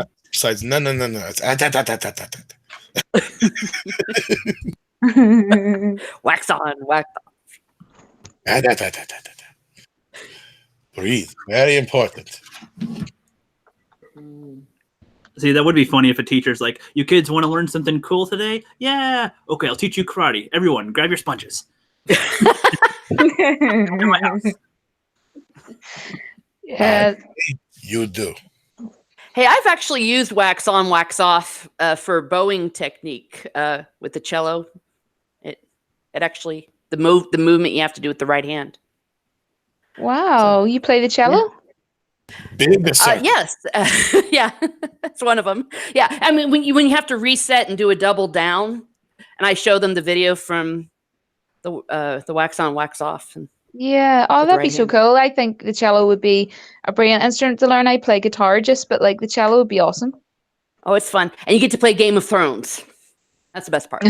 Very good. Floppy wiener, floppy wiener. Yeah, I was about to say, South Park was the first time I heard the Game of Thrones theme because I never watched it. And they're like, wiener, That's so wiener, funny. wiener, wiener, wiener, pork.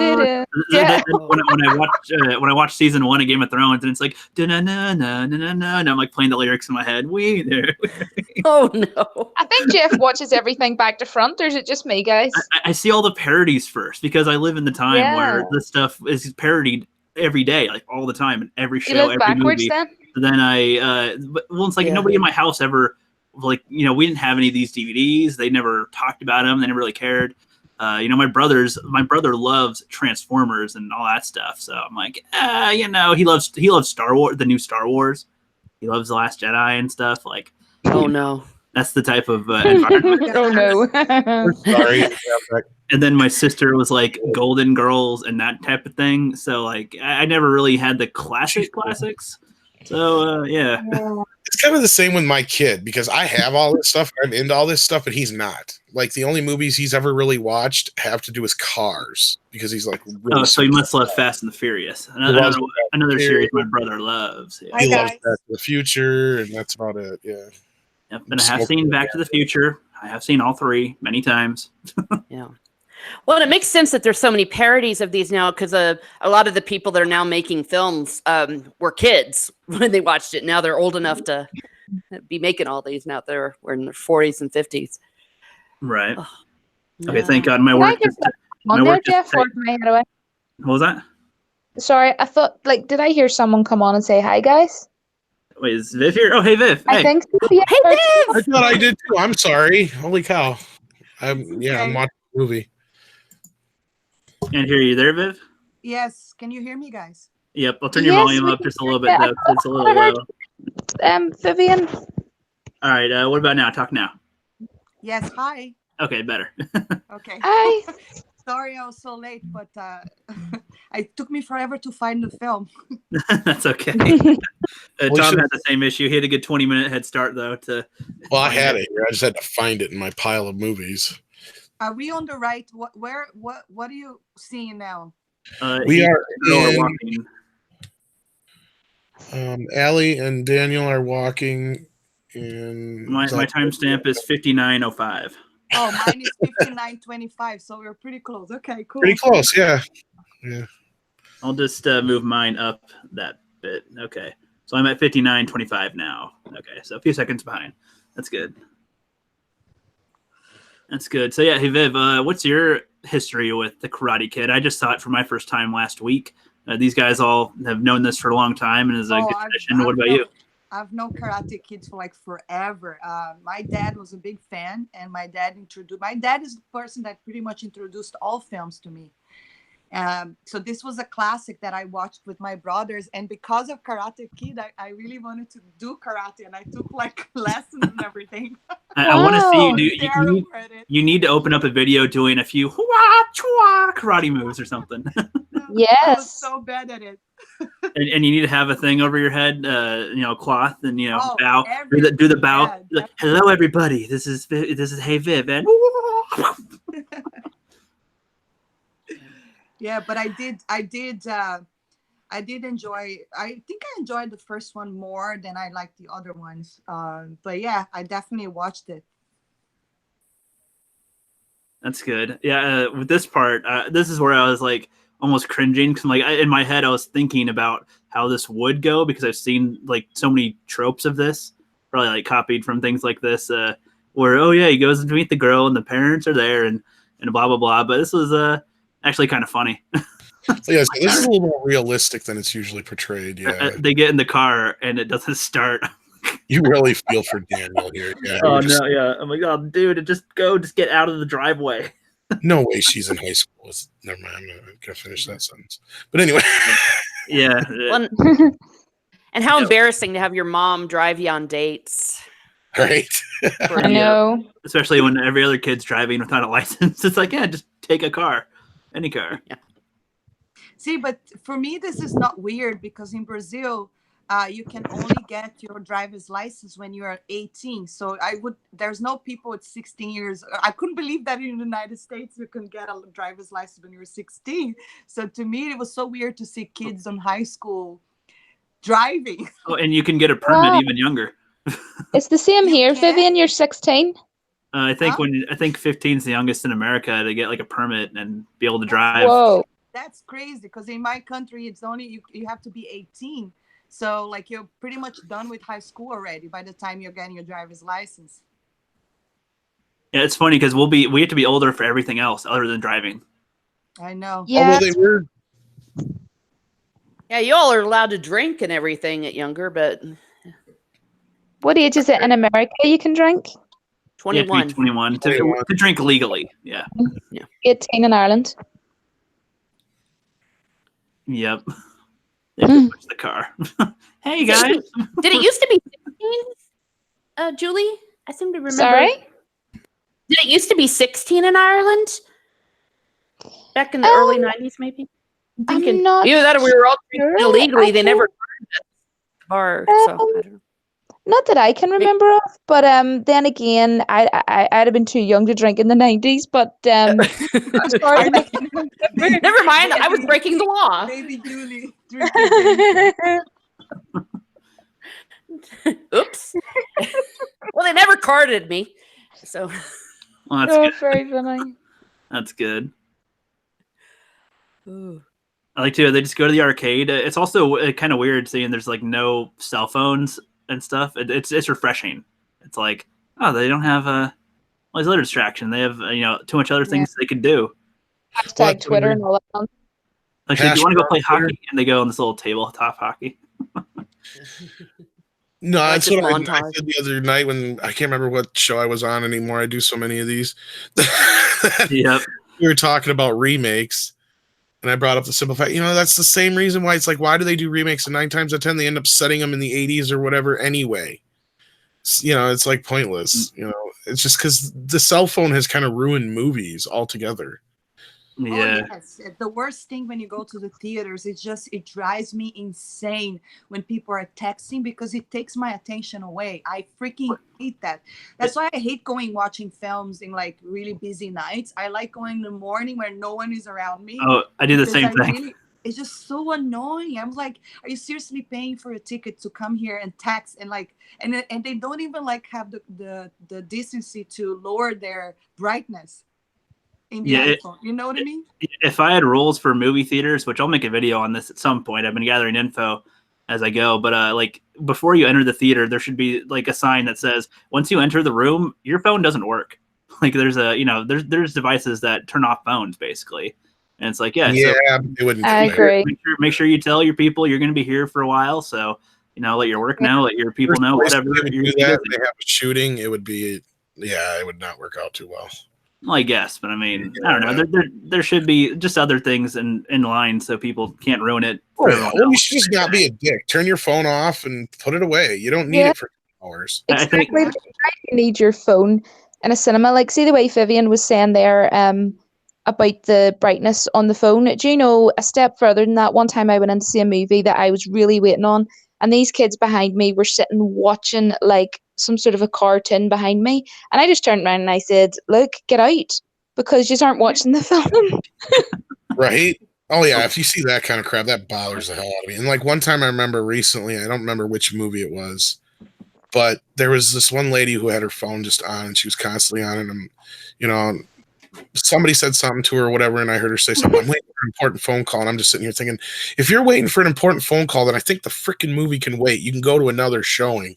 Wait for the phone call, take care of the phone call, then go to the movie. What the hell are you doing? It's like people don't understand that, like I don't get it. But I was talking about just in general in movies. Like it's like in some movies, it's like cell phones within the movie themselves tend to stop the movie.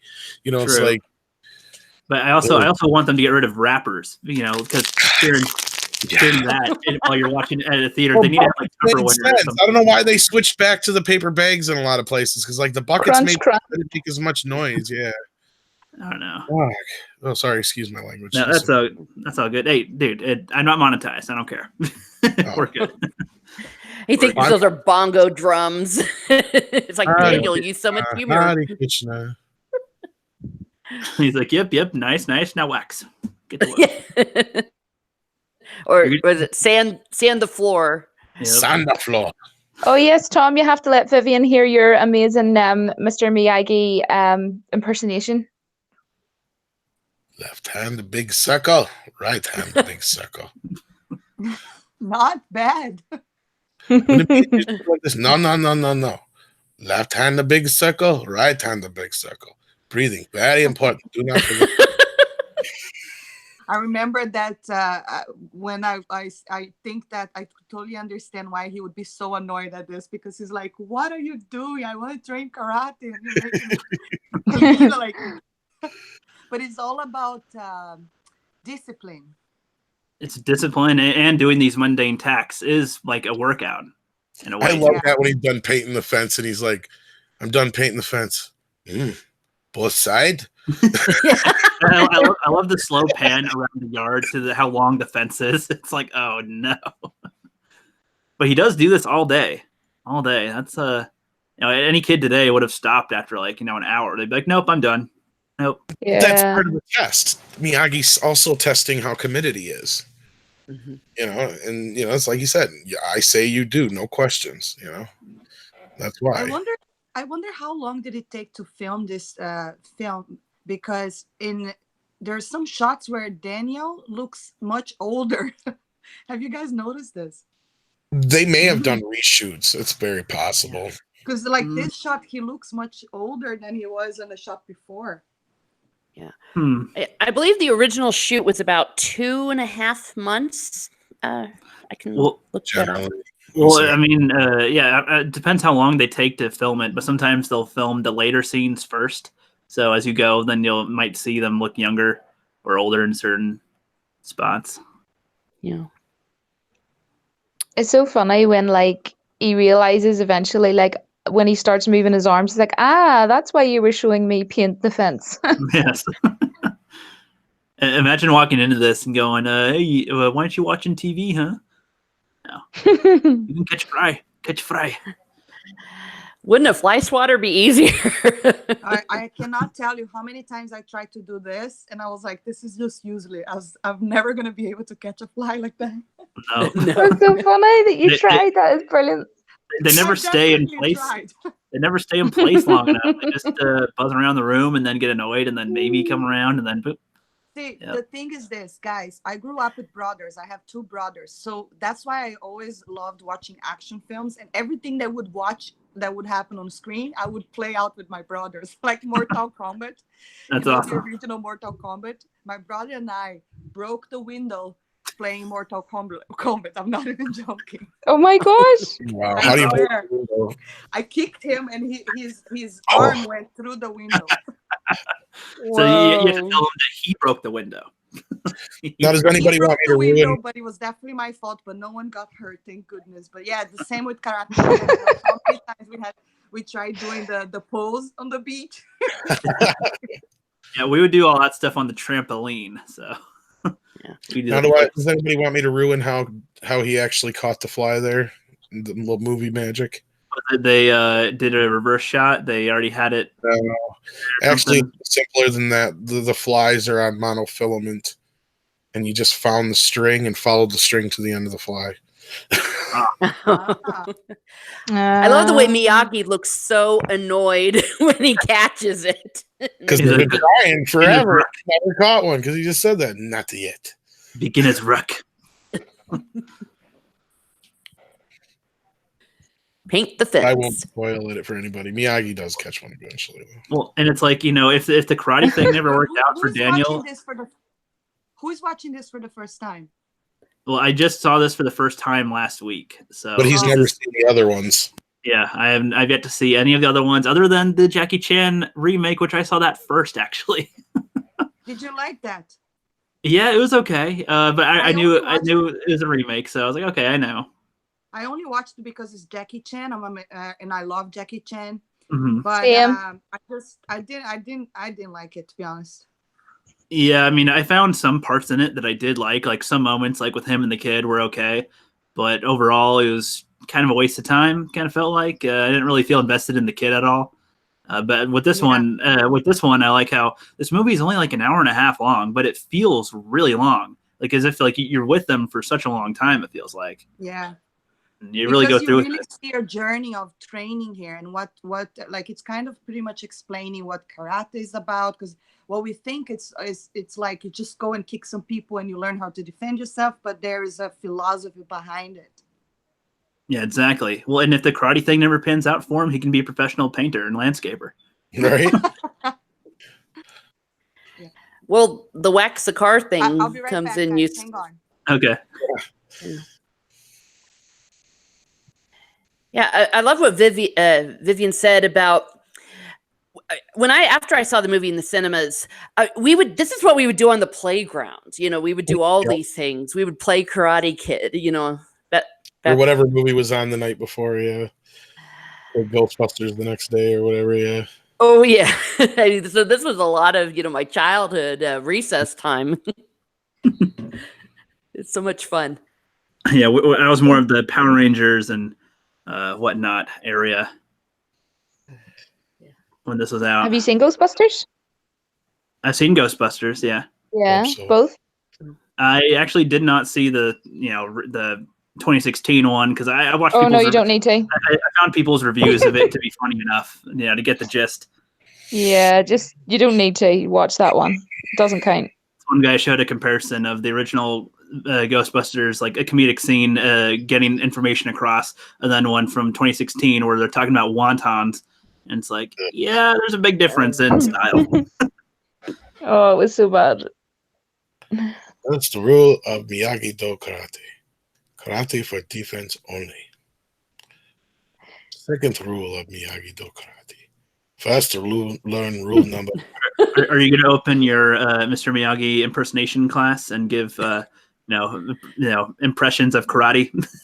Like, not the real karate. It is impressions of Miyagi karate. Now wax my floor. The Miyagi seance class. Instead of Confucius say, it's Miyagi say. Yes. Do you know what's so funny, guys? My partner, my boyfriend Michael, he has done like a lot of like karate and martial arts and stuff, right? And we both love martial arts, right? But he has this like head sort of thing next door that's like a Japanese one, and I kind of feel like later I should put it around my head and post it on Twitter after watching this. That's funny. Oh. Okay, and now here's Daniel getting all mad and finally Miyagi's showing him. This is a classic.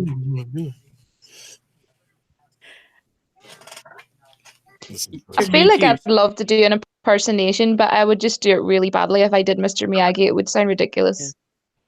Well, I mean, if you've seen any of my skit videos, I embarrass myself all the time, so I'm pretty sure your impression of him would not be anywhere near as bad. So. But I already embarrass myself too much, so I think I'll just sit this one out. Yeah. Too impatient for me, Sandafloor. It sounds so good, but it's also freaking down my headphones because it sounds like it's coming from behind my pillow in my bedroom. Oh my gosh. I can't move my arm. See, I do like how in this he just puts his hands together and pops his shoulder, but then in the remake he like has all these other devices and like lights things on fire, and it's like, what the hell is he doing?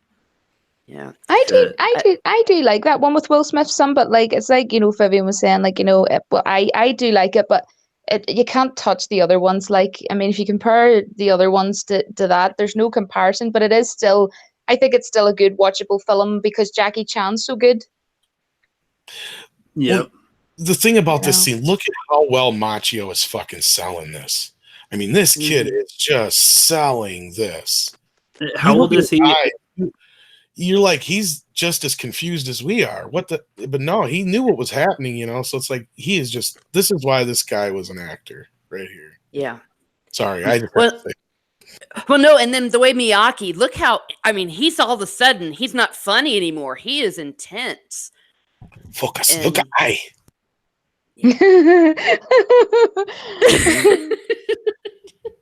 Julie, now you're making me laugh.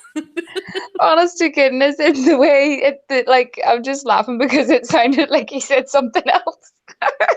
Focus. Instead of focus, it sounded like something else. Which is funny because Julie-san is in Karate Kid 4. Oh my gosh, stop. I'm gonna die. Yeah. Always look at eye. I can't understand Down at there, all. look up here. Eyes up here. You speak English, yeah. You speak a bonsai. Bullseye. Side to side. No, bonsai is on the floor. Now show me. Side. Yeah. I show you sand, you show me floor. And I love the way Daniel, as he's catching on to it, and then he's getting intense. And they had Yeah. such I good can't chemistry. breathe. Oh, yeah. Well, and the focus with the eyes is important to see his moves, so Yeah. it's also good. Now we've got ASMR music going on. See, I'm just glad they don't play "Everybody Was Kung Fu Fighting." Yeah. What do you call that movie that was in? There's like a movie, Beverly Hills Ninja, wasn't it? There was Kung Fu Panda. That's in every movie almost. Well, then there's Eye of the Tiger. Or is But that wasn't the it same one? in... Hold on a minute. You know the movie I'm talking about? Have any of you guys seen Beverly Hills Ninja? No. Yeah. The comedy. No. Oh, it is so funny, guys. You'd have to watch it. It's so funny. I was Beverly gonna Hills say- Ninja. Is that Chris Farley? Or that that's something else. Hold on a wee second. I'll see if I can look it up on the Google. Yeah, Chris Farley. It is Chris Farley. Okay, and then I think I have seen some of that with the big The white funny dude. Yes, that is. Yeah. I seen it in the cinema. Me and my dad were wetting ourselves laughing. Yeah, he's great. Now they're at the ocean, the balance. Well, that's a good point too, because the waves are pretty strong. You got to be able to stand there, and it just shoves you down. So Mm-hmm. it's a good little training thing. Vivian's just posted a video, Geoff, about Sonic. Sonic Backlash might save this movie. Sonic trailer. I'll look at it after. That's awesome. Hey, Viv. Hey, I'm back. I'm watching that's the beach scene, right? Yep. Yes. Oh my God, I feel so bad for Danny. See, and this is the kind of stuff you don't see in like The Last Jedi, and this is why people are The like Last Jedi. kind of stuff. Yeah, but I think that's because I don't know. I don't even. Well, so imagine Yeah, if this they is showed. exactly the kind of stuff that is missing in movies nowadays. Like, this is what make a character more relatable as well. Because you have to earn stuff. If they made this now, it would be like they show the guy go, "I'm going to train you," and then they skip to him at the tournament or something. Pretty much. They're like, there you are. Yeah. And it's like, I trained you. See. But And I it's know, like, what? I know the movies are way more fast paced nowadays, but there's still ways to do it. Like even a montage would work. Like a Yeah. quick montage of characters training would still have it would still be effective. It doesn't have to be so slow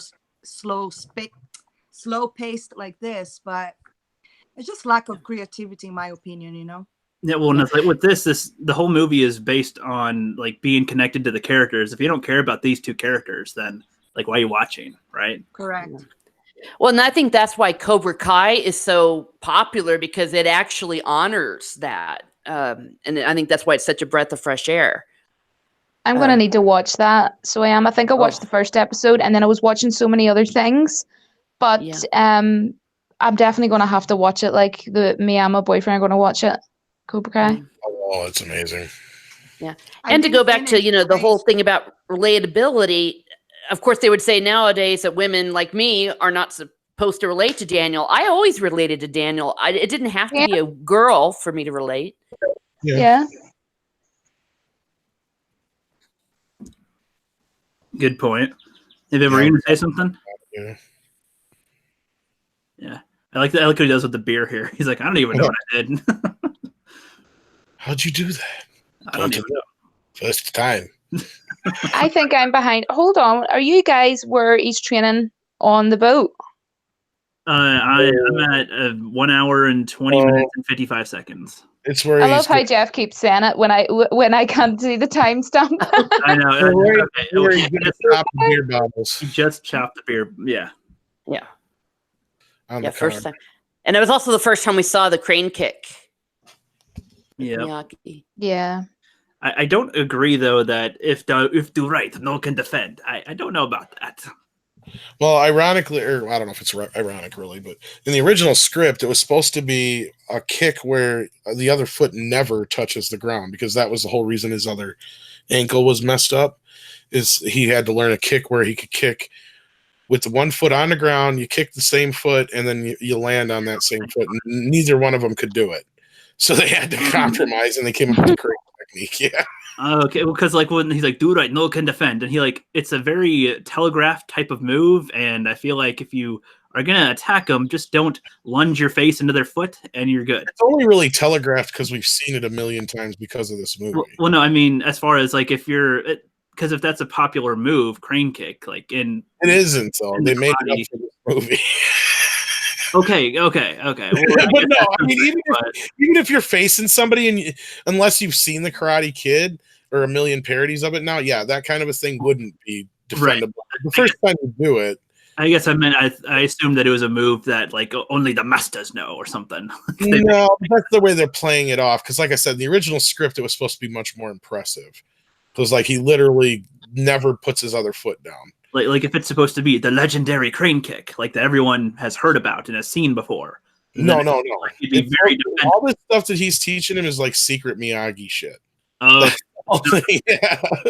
In schools in this universe. Oh yeah, you won't learn this in any school. That's the whole thing. Yeah. Okay, that makes more sense. They set up Miyagi as he's like in the family lineage of the original guy who actually did basically invent karate, whose last name really was Miyagi. So they make him a descendant of that man. I can't remember his first name, unfortunately, at this moment, but they actually have a picture of him in his dojos, insinuating that Miyagi's like his great, whatever. Right. In the chat, or in the chat, Proper Jenny says, question for the panel: if the next Karate Kid came out today, do you think people would interpret it as an SJW type of movie casting Hilary Swank? Let's start with Hey Viv. If I did what? Sorry, I zoned out because I was paying attention. That's okay. He said. So, if the next Karate Kid came out today, do you think people would interpret it as an SJW type of movie or an SJW type of move casting Hilary Swank?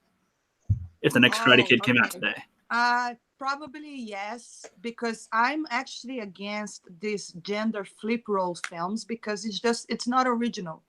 Like, you know, the original Karate Kid was a boy. Why would you cast a girl? You know, I don't like it. I just think that definitely people would interpret it as an SJ. But it's also depend on the execution. So I cannot say I won't like it. Well, I think the way he asked it is if it's a sequel, not a remake. If it's a sequel. Oh, a sequel. Yes, probably yes. Because then what happened to the original character? Well, again, I guess that depends on how they execute that. That's what I'm saying. So it would depend on. It's hard to say before, but it definitely would depend on the execution. It's good. What about you, Teresa? Well, it's interesting because I remember when it came out, we didn't have the word SJW, if you will. Right. But I remember thinking, it's a girl, okay, and being like, that's dumb. I really do remember that because I was a big old fan and I didn't go see it because I was just like, I don't want to see a girl Karate Kid. If I wanted to see the Karate Kid, I wanted to see Daniel. So, I mean, I kind of have that perspective where at the time I really thought of it like that. Now like when they made the female Ninja Turtle. Oh, you're going to hate me. I've never really watched the Ninja Turtles. Venus. Oh, that's fine. I didn't grow up in the Ninja Turtle time, so I did see them. But yeah. We don't talk about that, rookie. Yeah.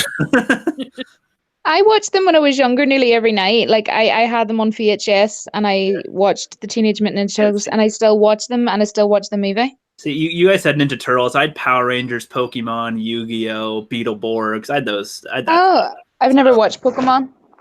Yeah, it's probably good that you didn't because that rots kids' brains because we'll replace any math or intelligence with, I know this Pokemon's name and its powers and its evolutions and these things and the Pikachu's with the thingamajigger and the squirrel things and the tree thing and the talking ice cream cone. Yeah, I think that people would react the same way they did because wasn't Teresa? You just said that everybody thought it was stupid then, but nobody bitched about it like they do now. You're allowed to bitch about it, Yeah. Yeah. Well, we didn't have the internet. Connected with the internet. Well, not just that. I think everybody was kind of in consensus, like, okay, this is stretching it for a buck. Really, I think that's what everybody kind of seen it as, and now, unfortunately, everybody be like, "Oh, you don't like that? That's just because you're, a misogynistic pig." You can't think like that. Well, of course, now we do have couple girl characters in Cobra Kai, and nobody has an issue with them. Why? Because they actually make sense. And I even defended the Karate Kid a little bit earlier because it's not a horrible movie. I actually think I did go see it in the theater, to be honest with you. Yeah. I do like how the chick punched Johnny after he just made out with her like that, just to piss Daniel off. The parents like, "Oh, are you okay, Johnny?" After he, yeah, see that part here? Yeah, she punched him out. And again, and Allie's not a wuss character either. I mean, she can hold her own. She doesn't need Daniel to defend her. It's not like strong women were invented in the last year. Yep. For movies. Imagine that's how it was, though. Like Captain Marvel and Black Panther, the first. Yeah, now this scene with Miyagi getting drunk, this is, in my humble opinion, what takes this from a good movie to a great movie. It suddenly gets very, very serious.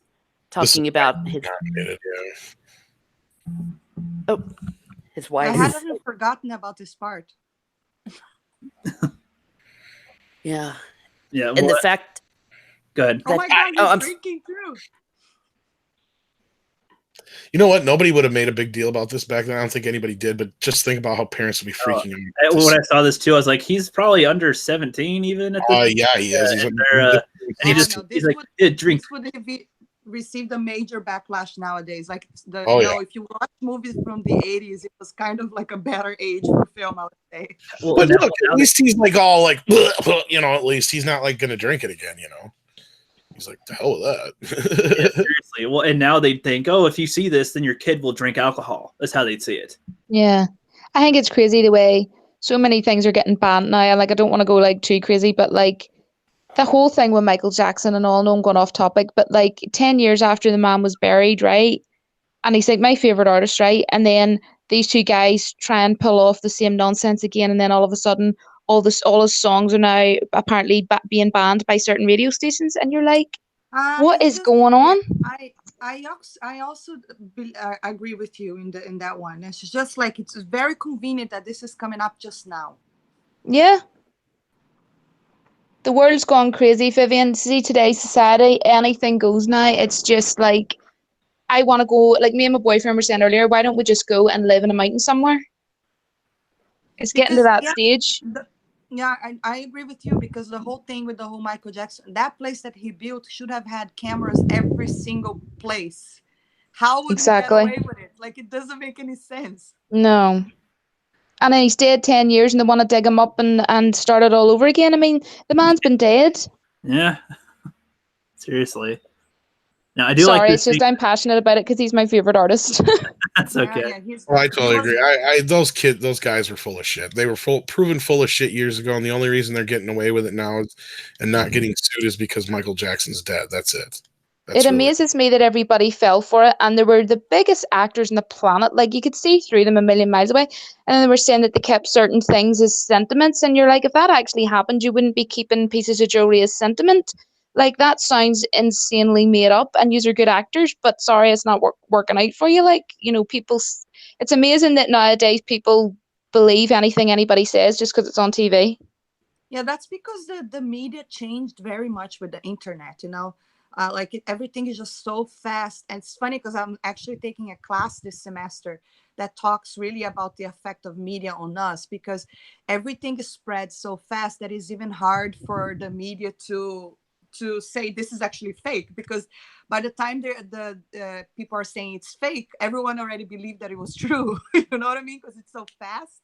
Yeah. I know. So at the same time that the internet brought so many good things, it's also kind of, I don't know. I mean, can you imagine years ago, right?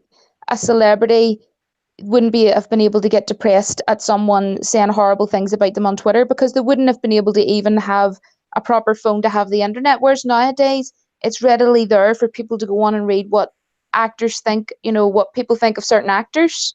Well, But you couldn't do that in the 80s or 90s. When it's like before, you'd keep your dirty laundry in the house. Like, you'd keep you might tell your mom, you might tell some family or close friends, but you wouldn't post it on Twitter or Facebook or social media for everyone else to comment on. That's a brilliant example, Geoff. I love it. Your dirty laundry. Yep.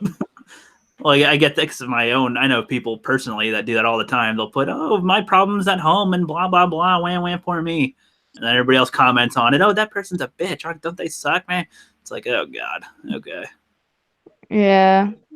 But back to the Karate Kid, I do like this scene also. Like, first time watching it last week, like, I really like it because they do really make you kind of feel for it, and it's like, imagine like being there acting, being these two, cameras around, and you're doing this scene, like. Yeah. I know. I kind of like it. And his age too, doing it. Like, their age differences, honestly, together. Yeah. Well, one thing that's really poignant about this is the actor Pat Morita. He actually was in an internment camp as a kid, and so he, yeah, he was like 12 years old, and he and his family were in an internment camp.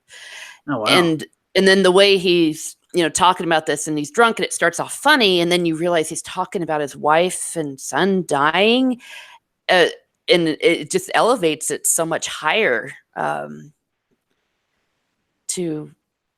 I was a kid, when I saw this in the cinemas and stuff, I didn't catch on. I just didn't know. I was too young at the time. But yeah, I bet. Yeah, but when I watched it later, yeah, it's really intense. And this was something that the remake couldn't do because the actor, of course, wouldn't have been old enough. That's the thing, too. I feel like with remakes and a lot of modern takes, when they try to get these types of moments or characters, it just feels so like as if they expect us to already get how it goes and then just to like implant it ourselves into the scene rather than like actually make us feel it themselves. Mm-hmm. Yeah. And like this, too. I like seeing him do this. Like seeing him do this himself, like without Miyagi there, like showing even more dedication.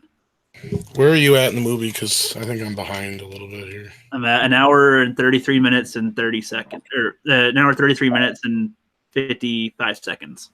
Okay. I don't have a timestamp, but do you know where he's doing already his candles? Yep. Yeah. I mean, he's just doing a few, crane kicks on the beach. Yeah. Yeah, I just want to give a shout out to the music. I know. Why do you think I paid so much for it? Yeah, I paid a pretty penny as well. Well, and they had the master pan flautist. I can't say his name. The Romanian guy do this, and it was amazing. What's the matter? Are we at the birthday party? Not quite. We're almost there on my end. Where he's punching him. Yeah. On the beach. Oh gosh, I'm waiting there too. With the catcher's gear on. Yeah. Once more. Punch like bitch. No, punch harder. You some kind of girl or something? I'm too far ahead then. I'm where Miyagi is putting his jacket back on after he's at his birthday cake and he has to go home. Pause it for like a good 8 seconds. Yeah, and then press did, play. yeah. But you're not at the birthday party yet. Nope. They're still, doing they're rolling around on the ground. What's Miyagi think? I think you would dance around too much. What? Yeah. Oh gosh. Okay, I'm on the birthday party now. He's walking in with the cake. All right, I'm just gonna skip ahead a little bit myself then. Yeah, I'm gonna stay on pause then until he because I'm where he walks out of the house to go home. Okay. So let me know when you get to that part. I got the birthday cake right now. All right, so I'm at where he just blows out the candles in a sec. Oh, I want to eat cake now, guys. All right, he just lit the candles. Is that like, a few seconds before you are, or a little after? I got him clapping. That's where I'm at. That's why he goes, "Happy birthday, dear Daniel's son." Yeah. So funny. Hey, to you. It's so good, but it's freaky at the same time when it comes down your head. You need to freak her out, Tom, and go like, Julie, you know. Oh gosh. In the Julie. dark, that would be very freaky. Julie, racks on, racks off. I like seeing Miyagi with the birthday hat on his head. Birthday present number 1. Well, I do like this scene too, because when you get your first gi from your master, it's supposed to be like really cool. Yeah. And he said, that his wife made it too. That's even more. I wasn't never sure. I think he meant his mother, but How do you call that? Oh, his mother? Oh, my bad. this is me. But it could be his wife. I never thought of that. It could be. What is the name of the rope again? I forget. Of what? The rope, like Of the robe? Gi? Oh, it's a gi. Oh, It's called a gi. Gi. Yep. Yep. Like a GI, like a gi.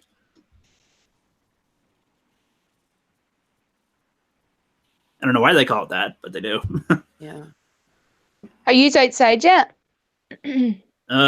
The picture of He's Oh. showing a him picture and the now. girl sipped some tea. He's about to go outside. Like, if Gosh, you- I must have been really, really far ahead at the beginning because I've paused it earlier as well. So like, I must have been like really far ahead. well, also on my end, I think I paused it for a minute because my cat was in here, and I was like, I meant to mute my microphone, but I paused the thing. So My dog's snoring. Oh, He's like really snoring. he's like, My I can cat- only like so much of the movie. Yeah. Mr. My cats are Miyagi-san. just looking dagger. I'm sorry. I was just saying my cats are looking daggers at me because I'm not paying any attention to them. Yeah, I'm just glad my Aw. cat. I'm just glad my cat shut up this whole time because usually whenever I'm streaming is when she goes meow meow. Like she'll get on my table or by my TV and just start getting her vocals going. She's singing opera. Yep. I do like his expression with the car. It's like you just get in a car. Oh, so you're at the car part where he's getting in? Yeah. Yes. Yeah. And so you're also seeing how much Daniel means to him. That he's giving him a car. That would be awesome for someone to just. I'm learning to drive at the minute, and I would just love for somebody to turn up and be like, "Julie, I have a present for you. Here's a car." Like, awesome. Score. Spoiled kids. I know, Jared. Like, there's times I notice like young kids and they're like 16 and they live down the road from me, and they've got a brand new car that's like 16 grand or something, and you're just like, "Yeah, daddy lawyer bought you that." Like, I can't even afford to get a car yet. I can just afford my driving lessons. Yep. Funny, like.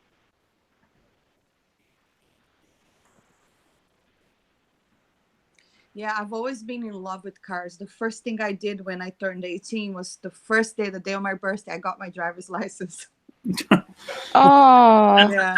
That's I've a always good move. One of my dreams is to actually go and drive on one, like, one of those, how do I call it?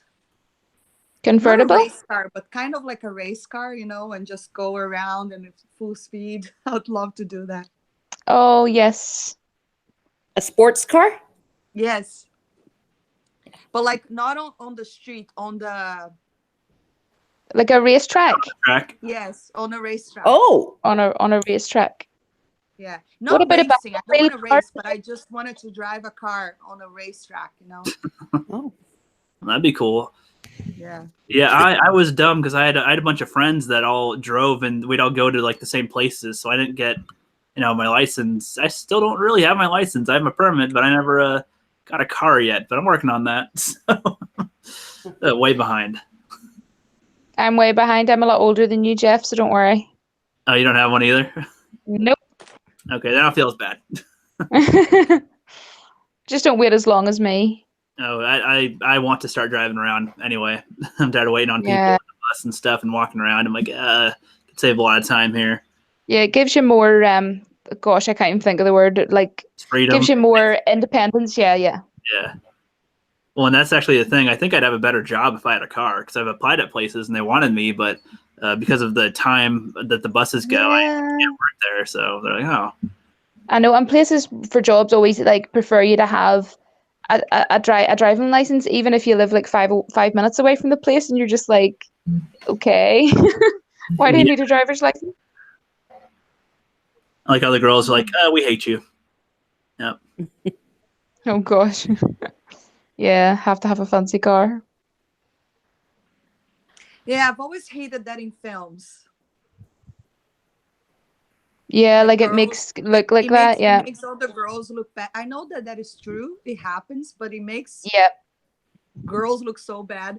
Like I remember in the original Spider-Man, I love that film, but the fact that Peter Parker needed a car to impress MJ, I kind of hated her for that. Oh yeah. I was like, a guy don't need a car to impress me. Like, just I don't like that. I never liked that. So I actually do like this character, this girl, because she isn't impressed by that. She already kind of liked him, and even if he couldn't beat up the other guy, she still likes him. And it's like it's more realistic type of character. It's not the typical, as Tom said, Valley Girl, rich Valley Girl. That's like, oh, I just have a car, and oh my gosh, yes. She's like, no. What do you mean you don't have your own car? It's so funny that you call it Valley Girl, because like I'd never heard of that before until I started doing my Brie Larson impersonation. And people were like, "Can you do the Valley Girl accent?" And I was like, "What is that? Like, what's a Valley Girl?" I didn't know what it was. What is it called? A Valley Girl? Like Valley Girl, VA? yes. Valley But Girl. why? They're like, yes. Oh my gosh, they're so annoying. That's Valley. What Oh is my the word called? god. Or the ones that shorten words, like instead of saying totally, they'd say that's totes great or something. Like that's Totes my goat. Get it right. yeah, exactly. Get it. or they'll say LOL, like they'll say laugh out loud. OMG, LOL. Yeah. But I'm so behind with all them things. Like, no, like obviously I know what LOL means and things like that, but there's someone commented something on my video the other day, and they said it meant like they had notifications turned on and it was like a squad thing or something, and I'm like, I'm too old for all of this. Like, you'll have to explain send me a list of what all these things mean. I don't know. Well, even Dude, you're not alone. I also got lost on those as well. Yeah. But, yeah. I feel so old. No. Okay, what is going on here in this scene? What was that? What's going on here? He's hugging Allie. That's where I'm at. He's forgiving him. Yeah, that's where I am. He's being all a jerk and yeah. Have to have a little bit of a soap opera here. And now it's Christmas time. Where do I see this girl? Oh my god, that's the girl from Back to the Future, isn't it? She was in 2 and 3. Yeah. She's Marty McFly's girlfriend. Oh yes. Well, anybody remember her name? Elizabeth Shue. Elizabeth Shue. The character in Back to the Future. Oh, Jennifer. Flipp. Jennifer. Okay. Yeah. Pretty quick. But she was played by a different actress in the first movie. But yeah. Right. I think cars like that should still exist. We don't have any of those over here now, obviously, but like they were cool looking. Those cars. In America, usually grandpas will have those. Like, oh right, okay. But they're usually in their garage because they want them to last. So they keep them in their garage, safe from the world. Wow. Yeah, it's the 80s. I love that. I love the way Daniel's car is so bright and shiny from being waxed so many times. Oh yeah, good point. Makes sense. Like too, he's like, "Hey, you never driven before? All right, take it out of here. You're good." Here we are at the tournament. I've just passed where Mr. Miyagi sneaks in with Daniel. Where I'm just a little bit ahead. Just behind that. He's like, "Oh, here's the distraction. It is Miyagi." Or whatever. Yeah. The belt. Like that too. He's like, what type of belt is he? Oh, I don't know. He's black belt. Black belt. Here's the bad guys. I just love how he's just so gangster walking. It's like, yep. Yep. Wait, so who is this guy with the blonde hair? That's not Johnny. Which one was he? That's Dutch, and that would be Steve McQueen's son. I don't remember him being this aggressive before with him. When did he hate him this much? He is the more aggressive one. And like I said, that really plays up what they end up doing with his character later on. Well, it's like because the beef is with Johnny and Daniel, then this guy, but he just I want to rip your head off. Yeah. Like, he's kind of the equivalent of what Hawk is in the new show.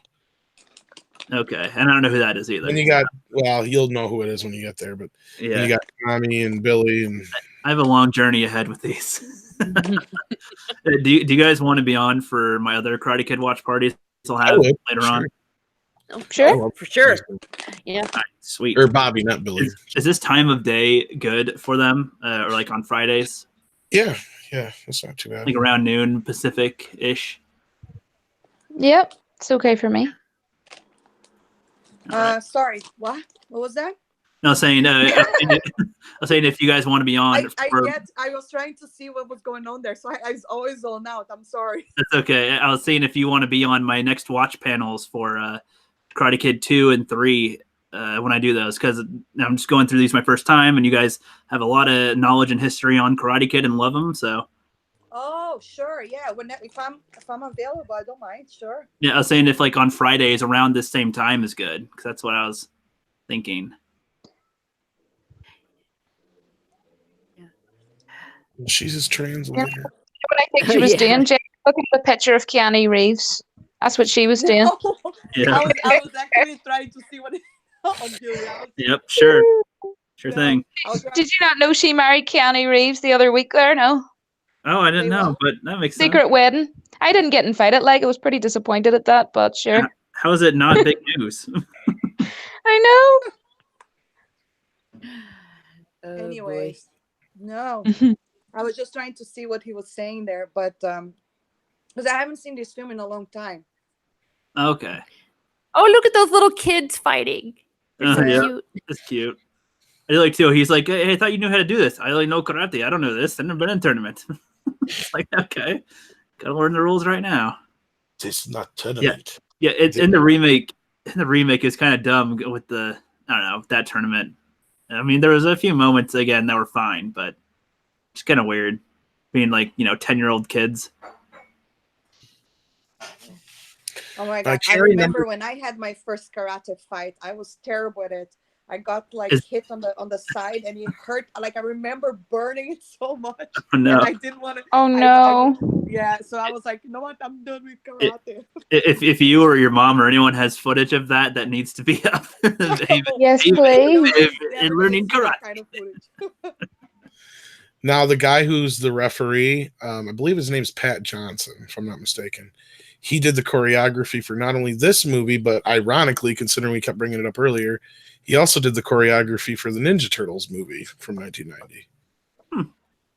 The fight choreography. The more you know. Huh. The guy with the mustache, the referee, yeah. Wow. Yeah. Have you got the awesome song on yet? It's Is the best. Yeah. Yep. Classic. Which, if I remember correctly, that was an alternative to Eye of the Tiger. Thank goodness. Eye of the Tiger for Rocky I 3. love that song. I have the tiger. It never gets old. Instead of this song, and then this song was left over for this, yeah. See, I feel like they're good songs, but they're used in like every single fighting movie ever. Yes. That they're so played out. That's why earlier I'm like, what if they just started playing Eye of the Tiger right now, or everybody was kung fu fighting, because they just always do in the other movie. Well, no, what I mean was when Schwarzenegger, Jesus Christ, when Sylvester Stallone was presented with the music for Rocky 3, he had a choice between this song and Eye of the Tiger, and he chose Eye of the Tiger. That's the story. Yeah. But by that point, was that song done to death, or like not like in Eye of the Tiger? No, it was brand new. Yeah. So was this. This had not been released until this, but it's like, they do these deals with movies and music and the companies and everything like that. Yeah. I'm glad that we have the tiger then. The only other one where I liked Eye of the Tiger, other than, well, I haven't seen Rocky to be able to judge, but I did like it in Kung Fu Panda a little bit. It became what it was because of Rocky, but yeah. And same thing with this song. Yeah. I mean, they used this in South Park. I love South Park. And this is also Bill Conti wrote the music for this as well, for this song. Like how pissed that one guy's getting losing to I don't him know if right it was now. this one, but I know he did Moment of Truth because that's the same as the theme. But I'd have to check. Yeah, well, no, he did he wrote the music for "You're the Best." He may have. You might be right because he also did the music for Rocky. So you're probably right. Yeah, that man's so rich it makes me cry. That's just all I get. I'll believe you on this one because that wouldn't surprise me. And I saw he was like my hero when in the 80s. I was one of the few girls that was one of my favorite musicians. Bill Conti, the composer. Yeah, it wouldn't surprise me. That guy is just such a douchebag. I like how amped up he is. It's like, yeah, I'm gonna kick his ass. I'm gonna kick his ass. Kick him in the head. Yeah. It looks so crazy. Yeah. Here he comes. Here we go. See, I love the way that Daniel is appropriately freaked out. Yeah, I would. It's psycho. It's like, I'm gonna rip your head off. Well, and I like the sound effects too because they don't do the whoosh sound that they do in so many things now. Like sounds like they're getting hit, kind of. Yeah, that's one thing that this series has always done very well is treat the violence very realistically. Yeah, I feel like it sounds like it hurts more when you hear that rather than a whoosh, whoop, whoop, whoop, whoop, whoop. It was almost like they knew kids were going to be watching. The Jet Li films had a lot of that kind of effect. I've watched so many, not Jet Li, sorry, Bruce Lee. Oh, I love Bruce Lee. Because my dad loved martial arts. So I used to watch so many Bruce Lee films with my dad. And I remember that there was a lot of effects like that because he was also screaming like, I think I've seen maybe one or two Bruce Lee films, like older ones, and I have seen quite a few Jackie Chan ones, but I don't think I've seen his like best ones. I've seen some of his more comedic. What ones have you seen? I have to try to see the best ones, but to be honest with you, I remember so vividly, but because my dad would get so excited, he was like, "Watch this!" Like, my dad was such a kid. Yeah, I can't think of the names of the Jackie Chan ones I've seen because there's so many of them. There's one where like at some point they get him, they like capture him kind of, but then they like put these sticks on him and try to hold him back while he fights. So it's like so he can still fight, but it's unfair. And there's like just a lot of weird. I don't know which ones, but I loved all the choreography in all of them and his jokes. The way he can, the way he can act while fight is really great. And the way everyone else comes in and it's just he always gets so unlucky in his fights, and he's like, you just see it on his face all the time. Or like when he actually breaks his ribs and still goes. It's like okay. I do appreciate that. Jackie Chan is in a different level, to be honest. Yeah, I don't think there'll be as many that are like that. Brie Larson, can't match up ever. I know Brie Larson's better than Bruce Lee and Jackie Chan and Wonder Woman. You don't know. You haven't heard. She's stronger than Thor, according to her. I know. See, what would have been funny if he goes, okay, let's arm wrestle right now, and they go and yeah. That would have been funny in an interview. Let's go, love. That'd been great. Oh, you think you're that hot? Okay, no. When she said you're not as strong as me, he should have went, well, let's go then. Let's arm wrestle, see who wins. Okay, guys, we're going to the last fight now, so that's the big moment, right? Yep. Well, wait, this is the second to last fight, where I'm at, where he's fighting the other guy first. Yeah. I do also like how the Cobra guys don't want to do this. They want to like beat him fairly, kind of right here now. Yeah. Even though earlier they kind of didn't, but in this setting they want to do it for actual fairness. Yeah, I mean they know it's dirty, and he's going to get disqualified for doing what he's going to do to Daniel. Oh my gosh! Yeah, break him. Such a snake. Whereabouts are you? I'm where his mum's talking to him. I was gonna say the timestamp again.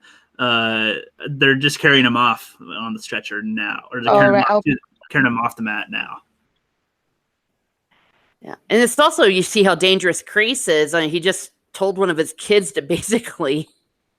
Yeah, and Johnny's like, man, that's kind of messed up, man. Yeah, and you see that they're being very unsure now. They're kind of freaking out a bit. You have a problem with that? Yeah. You've been so quiet, Tom. I almost forgot you were here. What? We haven't heard your impression in a while. His signal from the great beyond's getting a little weak. No need to. There it is. You pretty The okay. spirit. Yeah, in the remake, in the Jackie Chan one, he like does something weird to heal him. I don't remember the remake, to be honest. It was very forgettable. He sets glass on fire and then like puts it on his skin and like rubs it. It was so weird. They showed what he's doing. Yeah. He could have just cut like how they do here. They just cut. I'm like, I kind of like not knowing exactly what he does. Just Okay, cut. Yeah. So are you guys at the point where he's gonna fight the He's still getting a pep talk where I'm at. Russo's gonna fight. Yeah, he's talking to Mr. Miyagi-san. I'll skip ahead to where he's entering the mat. Oh, wait a second. I meant when he's about to enter. I say the I'm mat. still where he's talking to Miyagi. Yeah. Yeah, so am I. Fixing his leg. Okay, so where are you right now? He's holding his head. Mr. Miyagi's holding his head, and he's just looking at him. Okay. Okay. Aye. Now he's closing his eyes. Okay, I'm in the same spot. Now he's healing him. Magic. He's working his magic with his hands. Close your eyes. Count to 20. Close your eyes. You Now feel you the might magic. do something fun. Don't know. Whatever you do. I'm gonna make it creepy now. You Sorry. may feel a little pressure. I can't do it. It's like really throaty or something, or like really It's in like the gut- it's in husky. the- I don't know. It's in the gut, kind of. You have to try. Yeah. You have to condense. Yeah. I'm gonna practice all night when I go offline, guys. I'm gonna be like in the kitchen making a cup of tea. On your next Down video, the you floor. have to. On your next video, you have to open with the Miyagi accent. Hello, Please greetings say that. everyone. This is Julie. Okay, Yeah, give me till Christmas. Give me till December. Coming to you today. We're going to talk about how Sonic is going to be the best. Brie Larson is the strongest of them all. Really lost in I need to get Vivian to make one of them sound effects. Whatcha? We lost him like a twig. If a wind to blow her, she fall down. You can have Tom do the voiceover for you. You just mouth the words, and then Oh my Vivian, gosh, and then yes. Vivian, and then Vivian does the sound effect. Oh yeah, that and, sounds I'll, and, I'll, perfect. and, I'll, and I'll edit it for you. Oh, I need that to happen. I need that to happen. That would be so cool for my next Are you YouTube about video. to fight now, guys? Yep, we're about to start the fight now. Yep. Yeah. This is such a good match. It's such a good choreography and everything. Well, it's like I like how he's avoiding his leg right now. He's trying to. Baboon. No butt. I like how Johnny is trying to avoid his leg and trying to just get his upper body, not be cheap. Johnny's pretty intense here. My gosh. Yeah. I'd run away crying. Cheap shot from Daniel. But he got a point. Let's sweep the leg. You got a problem with that? Don't say that. Got a problem, punk? You got a problem, punk? Yeah. He's like, you're fucking crazy, man. Yeah, sweep the leg. I don't remember if he does it. Wow. Yes, he does. Hey, spoilers. No, just kidding. What's the bonus? No, because I said I've seen this movie. Not a only long that, he time kicks ago. him right in the face. What? In the Giving it face? But it's a perfectly legal move. Yep. That is true, yeah. That must have hurt. Tommy, though, I think he got disqualified for earlier, though. Well, that's when he did the leg thing. But I love his enthusiasm on the sidelines. Yes! Rah! Put him in a body bag. Well, whatever happened to that first friend he met at the very beginning? He like totally punked out on him. Yeah, I thought he was part of the Cobra Kai group, but I guess not. No, he just was just like another Valley kid. Oh. Or actually, he's from Reseda.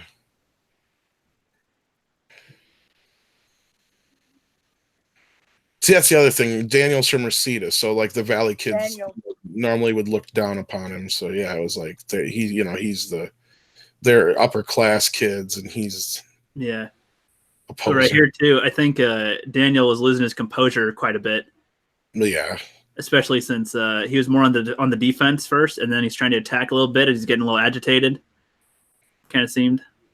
That only that. I think Johnny's up by a point now or two. Yeah, I mean, this is good. This is good. Gosh. Well, it's like in a normal cliche one that tries to trope this and keeps their other things. They definitely would be cutting. Breaks his leg. Yep. Yeah. And here it comes. Yep. The music here. That's some pain. Oh wait, this isn't my fault. Yeah, wrong. In any other movie, they would be cutting to like everyone else around and be doing fast cuts and not letting you soak it in. Yes, they would. I love this movement. Yeah, body bag. You see, this is what I meant though. Like if you could see this move, Oh, like you see him doing the stance, you'd go, okay, best move not to fling at him. Yes. not to fling my face into his foot. Well, see, the other foot is what distracts you. I guess it just seems very. It just seems like if you ever see anybody in this room that has seen that move now, if they were to go against him and he's doing this move again, there's no way they cannot block it. That kind of comes into play in the second movie. See, you're a hard person to watch a movie with. Okay, I'm sorry. Okay. But see, I also like how it doesn't linger here. It just kind of part 3 actually they bring it up too. You think you could win again with that crane crap? They say that line. Yeah, Silver does. Yeah. I like how it just ends though. It's like they don't linger around and go, look, he's happy with his mom, and then she has a better job, and then he's got the girl. They don't do it. Just no, it's over. Yeah. It's over. Yeah, and it goes straight into the. See, I don't know. Am I the only one that saw it like in the cinema? Because see, this was a movie where people like stood up and cheered at this. Yeah. It was like being at a match yourself. I mean, it was so triumphant. Everyone was cheering and clapping. And I watched it much later when it was already like my dad probably. I don't know. I definitely did not see it in the theater, so I don't have that experience. Because when I saw it, it had been out for a long time already, and but I remember that this movie was so famous because in Brazil there's something that happens in the afternoon because national TV is very famous in Brazil, and every afternoon there's all these classic films. Every single day you have one, and Karate Kid was one of it.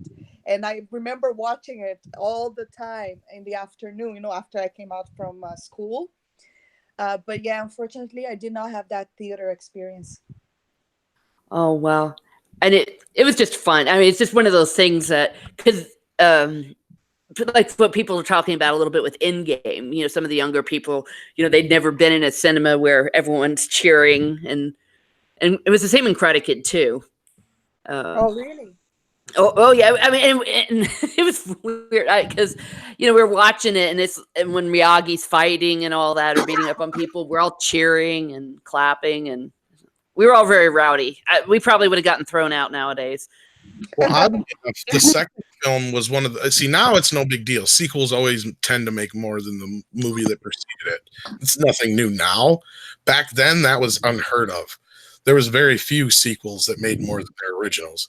Karate Kid 2 actually happened to make the second one made more than the first movie, and the first movie made 90 million on its own. And the second movie actually cracked 100 million, one of the few films to do that at that time. So, I mean, that speaks to the film, and that's why I always said it's kind of crazy how the Karate Kid films for the longest time became like the forgotten 80s films, but now the Cobra Kai have brought them back. It's kind of cool. So, yeah, seriously. Is everyone here watching Cobra Kai? No, I haven't watched it yet. Me neither. I did start watching because Jeremy was like, I remember when I think I was talking to Jeremy a while ago, and he was like, you have to watch it, because he was talking to me, and I was like, Jeremy, I didn't see it. So then he's like, you gotta watch it. So I just, because he was saying it so much, I started watching it, but then I didn't finish because don't you have to sign up for YouTube to watch it? Yeah, I think so. But do you have an app called Showbox, Vivian? No.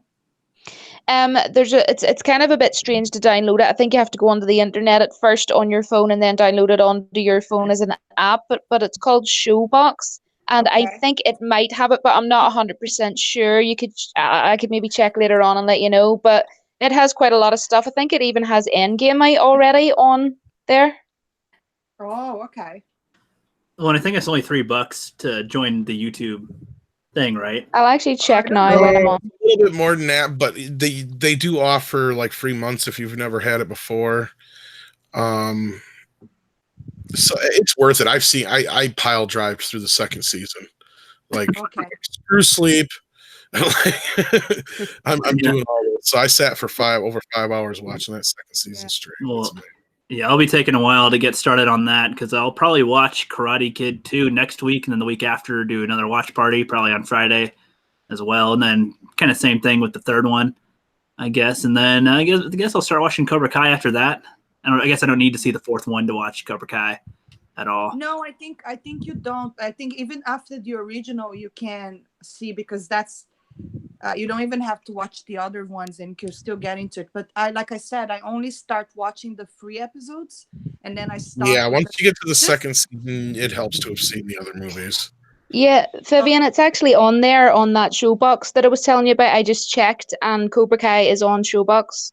Oh, okay. Because the thing is, like, I have so many things. Like, I have Netflix, Hulu, Oh, HBO, because now all these shows. So even though it's not much, but it keeps adding up. I was like, oh my god, I'm spending this much with subscription every month. I'm making a video series about streaming and how there's so many streaming services, and you have to have so many different passwords and so many different billings, and everybody's like, oh yeah, it's going to replace cable. Well, yeah, it will, but like not in a good way. Like I don't even have any of those, Hulu or any of them. I just have normal like TV. Like I have a good load of channels, but it's Freeview, if that makes sense. It's not like Sky. But I get enough channels, but I don't have anything like any streaming or anything like that. So when the Mandalorian Star Wars thing comes out, I'm not going to be able to watch that. Yeah, because I think the Disney Plus service internationally is not going to start in November. I think in November is only in America. But I don't like that. I don't feel like I should have to like get certain things just to watch something. And if it's going to get to a stage where everything's streaming, I'll just watch my 500-600 DVDs that I have at home. I don't agree with it. That's my opinion. Yeah, I agree. It's definitely the way. Welcome to the streaming wars. Service. It's definitely the way of all these companies they all want to be Netflix after the success of Netflix. Well, and that's where they're creating their own streaming services, and it's annoying because Disney has so much content. Like all the content is in Disney, and I definitely don't want to sign up for the Disney Plus, but and it's so stupid to me because just because you have Netflix or Disney doesn't mean that you own any of that. You have the right to watch their service, but if they want to take anything away, they can. Like there's quite a few things that was on Netflix that they took away. And it's like, well, where do you watch it now? Like, you have to own it on DVD or you can't watch it. We've been covering the streaming wars quite a bit on Midnight's Edge and Midnight's Edge After Dark for the last couple of years now. We knew this. There's over 30 streaming services. Did you know that? Well, this is pretty much why Disney bought Fox. This is this is big. Yeah. I'm doing a whole series on this because there's so much with it. It's so weird, and there's so many. It's what's going to happen. We're screwed, and that's what they're going to do. They're going to use all your favorite franchises to force you to take a different. There's I say it looks like we're screwed, but it's going to take a long time, and I don't think it'll work because there's so many people that still are committed to buying DVDs and stuff, and like in our areas and areas where internet isn't very good. I feel like what's going to happen though is we're going to be sacrificing a lot. Yes, people are the ones. We're going to be the ones who suffer. It's not going to be them. They're going to make sure of that. Just like when satellite came around and really kicked cable in the it's going to be the same thing all over again now, but with streaming as opposed to right. But cable's still kicking. They're still around, and oddly they crippled some Star Wars a little bit. So by having the rights to the Star Wars films. That's a cable channel, but that's part of the streaming situation though too. That's because they were smart enough to get the streaming rights to it, but then Disney's just got to wait it out or buy out the option is all. That's just a small bit of the whole thing. You know, it's the bigger picture is they're going to be using our favorite franchises to split up our dollars as much as possible. You know, you're going to have to sign up for Disney, like you guys were just talking about. But what's funny is I think which is so annoying because also like if you run a channel like mine, like I'm always talking about entertainment. If to me it's already hard enough to catch up with everything, with being like full time in school. Also I have to work and all the projects, so it's hard enough to catch up with things, you know, like movie trailers and all of that. And then imagine having all these TV shows and then it's just I don't even have the time. You know, every movie or every TV show is like an hour long now, and there's like 20 episodes per season, and it's just like the Arrowverse, the Arrow, Flash, DC's Legends of Tomorrow, that whole series. It's all connected. I used to watch those, but there's so many of episodes and shows, and characters will appear on each other's show in a different order. And if you're like, who's that? Oh, you have to watch that show to see who they are and where they came from. Oh my god, I don't have weeks to just sit and be watching this. Like if I had a broken leg, sure, that's the best thing in the world, but I don't. So I can't. It annoys me that Game of Thrones is like an hour long because like I'm only finishing season 6 sort of thing, and I need to catch up, but it's like an hour. For you because I feel so bad because by now you probably have been, because everyone it's like a live sport event because everyone is watching everywhere, so people are tweeting about it right away. Right? Oh yeah. I had to stop watching in season like just before season 5 because everybody like spoilt it on like line for me, and it annoyed me that much that for years I just didn't bother because I was too busy watching other things as well. And like it was a shame because at the time I was such a big fan that like I live where they record it all, and like I know all the locations, and I've been 3 times on the tour, and then people after that just ruined a big part of it for me, and when that happens I just go off a show. So I only started really watching it again there recently, and I'm trying to catch up. But my boyfriend is all caught up on season 8, and it's like, oh my god, I feel you on that. I'm obsessed with Game of Thrones, like obsessed. Like I probably was expecting to watch Game of Thrones more than Endgame. Like I couldn't shut up about it. Like people were like, shut up, Vivian. You have to come to visit and work everywhere. I couldn't shut up about it because I was just so excited to see what was gonna happen. You have to come here. That's why I was so terrified of like spoilers or anything, and I always try to watch it. I watch it Sunday night. We have a watch party at home every Sunday, me and my friends. And I was even thinking if I should record it, but at the same time, it just takes so long to, you know, like I just want to really. It's more work. Yeah, I just want to really like enjoy the show. Yeah, you seem like you're very focused when it's on. So yes, I'm very focused. Yeah, it's loads of fun having the watch parties. What was that? Oh, I'm sorry. I was just saying, yeah, like what Vivian was saying, like the watch parties and the way it's like a sports event. That's what makes it so much fun. Like, even though right now I'm not too crazy about some things I won't say, it's still fun. It's like a communal activity. Yes. Right. Yeah. Exactly. Well, thank you guys for coming on to the watch party. I'm going to do more of these again. I'm watching Pulp Fiction watch party, probably not this next week, but the week after I'll be doing another couple days in a row of watch parties. We have Watchmen, Pulp Fiction, and Karate Kid 2. And so Watchmen. Yeah, you sound like you don't like Watchmen. Yeah. No, I really don't. I'm reading the comic first because my buddy Black Angus Reviews sent it over for me to read, and then after I read the comic, then I'll watch the movie and kind of be able to tell both. Oh, I think you're gonna be disappointed if you want to. Don't compare it to the comics. Otherwise, it's just. Some people said that I should compare it to the comics. I don't know. We'll see. I'd like to hear what you say about it after. It's very divisive, I feel. A lot of people are saying. But before we close out, do you guys want to tell us about your channels or projects coming up that you guys are working on, starting with Teresa? Well, I don't have a very big channel. I've been doing some Once Upon a Time content. I did a lot of that with the fandom back in the day, and some Cobra Kai and occasional comics.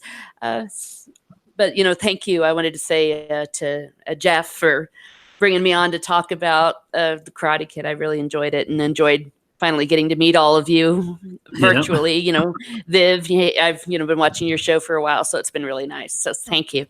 Thank you. So cool. Yep, no problem, no problem. And what about you, Tom? You got something in the works?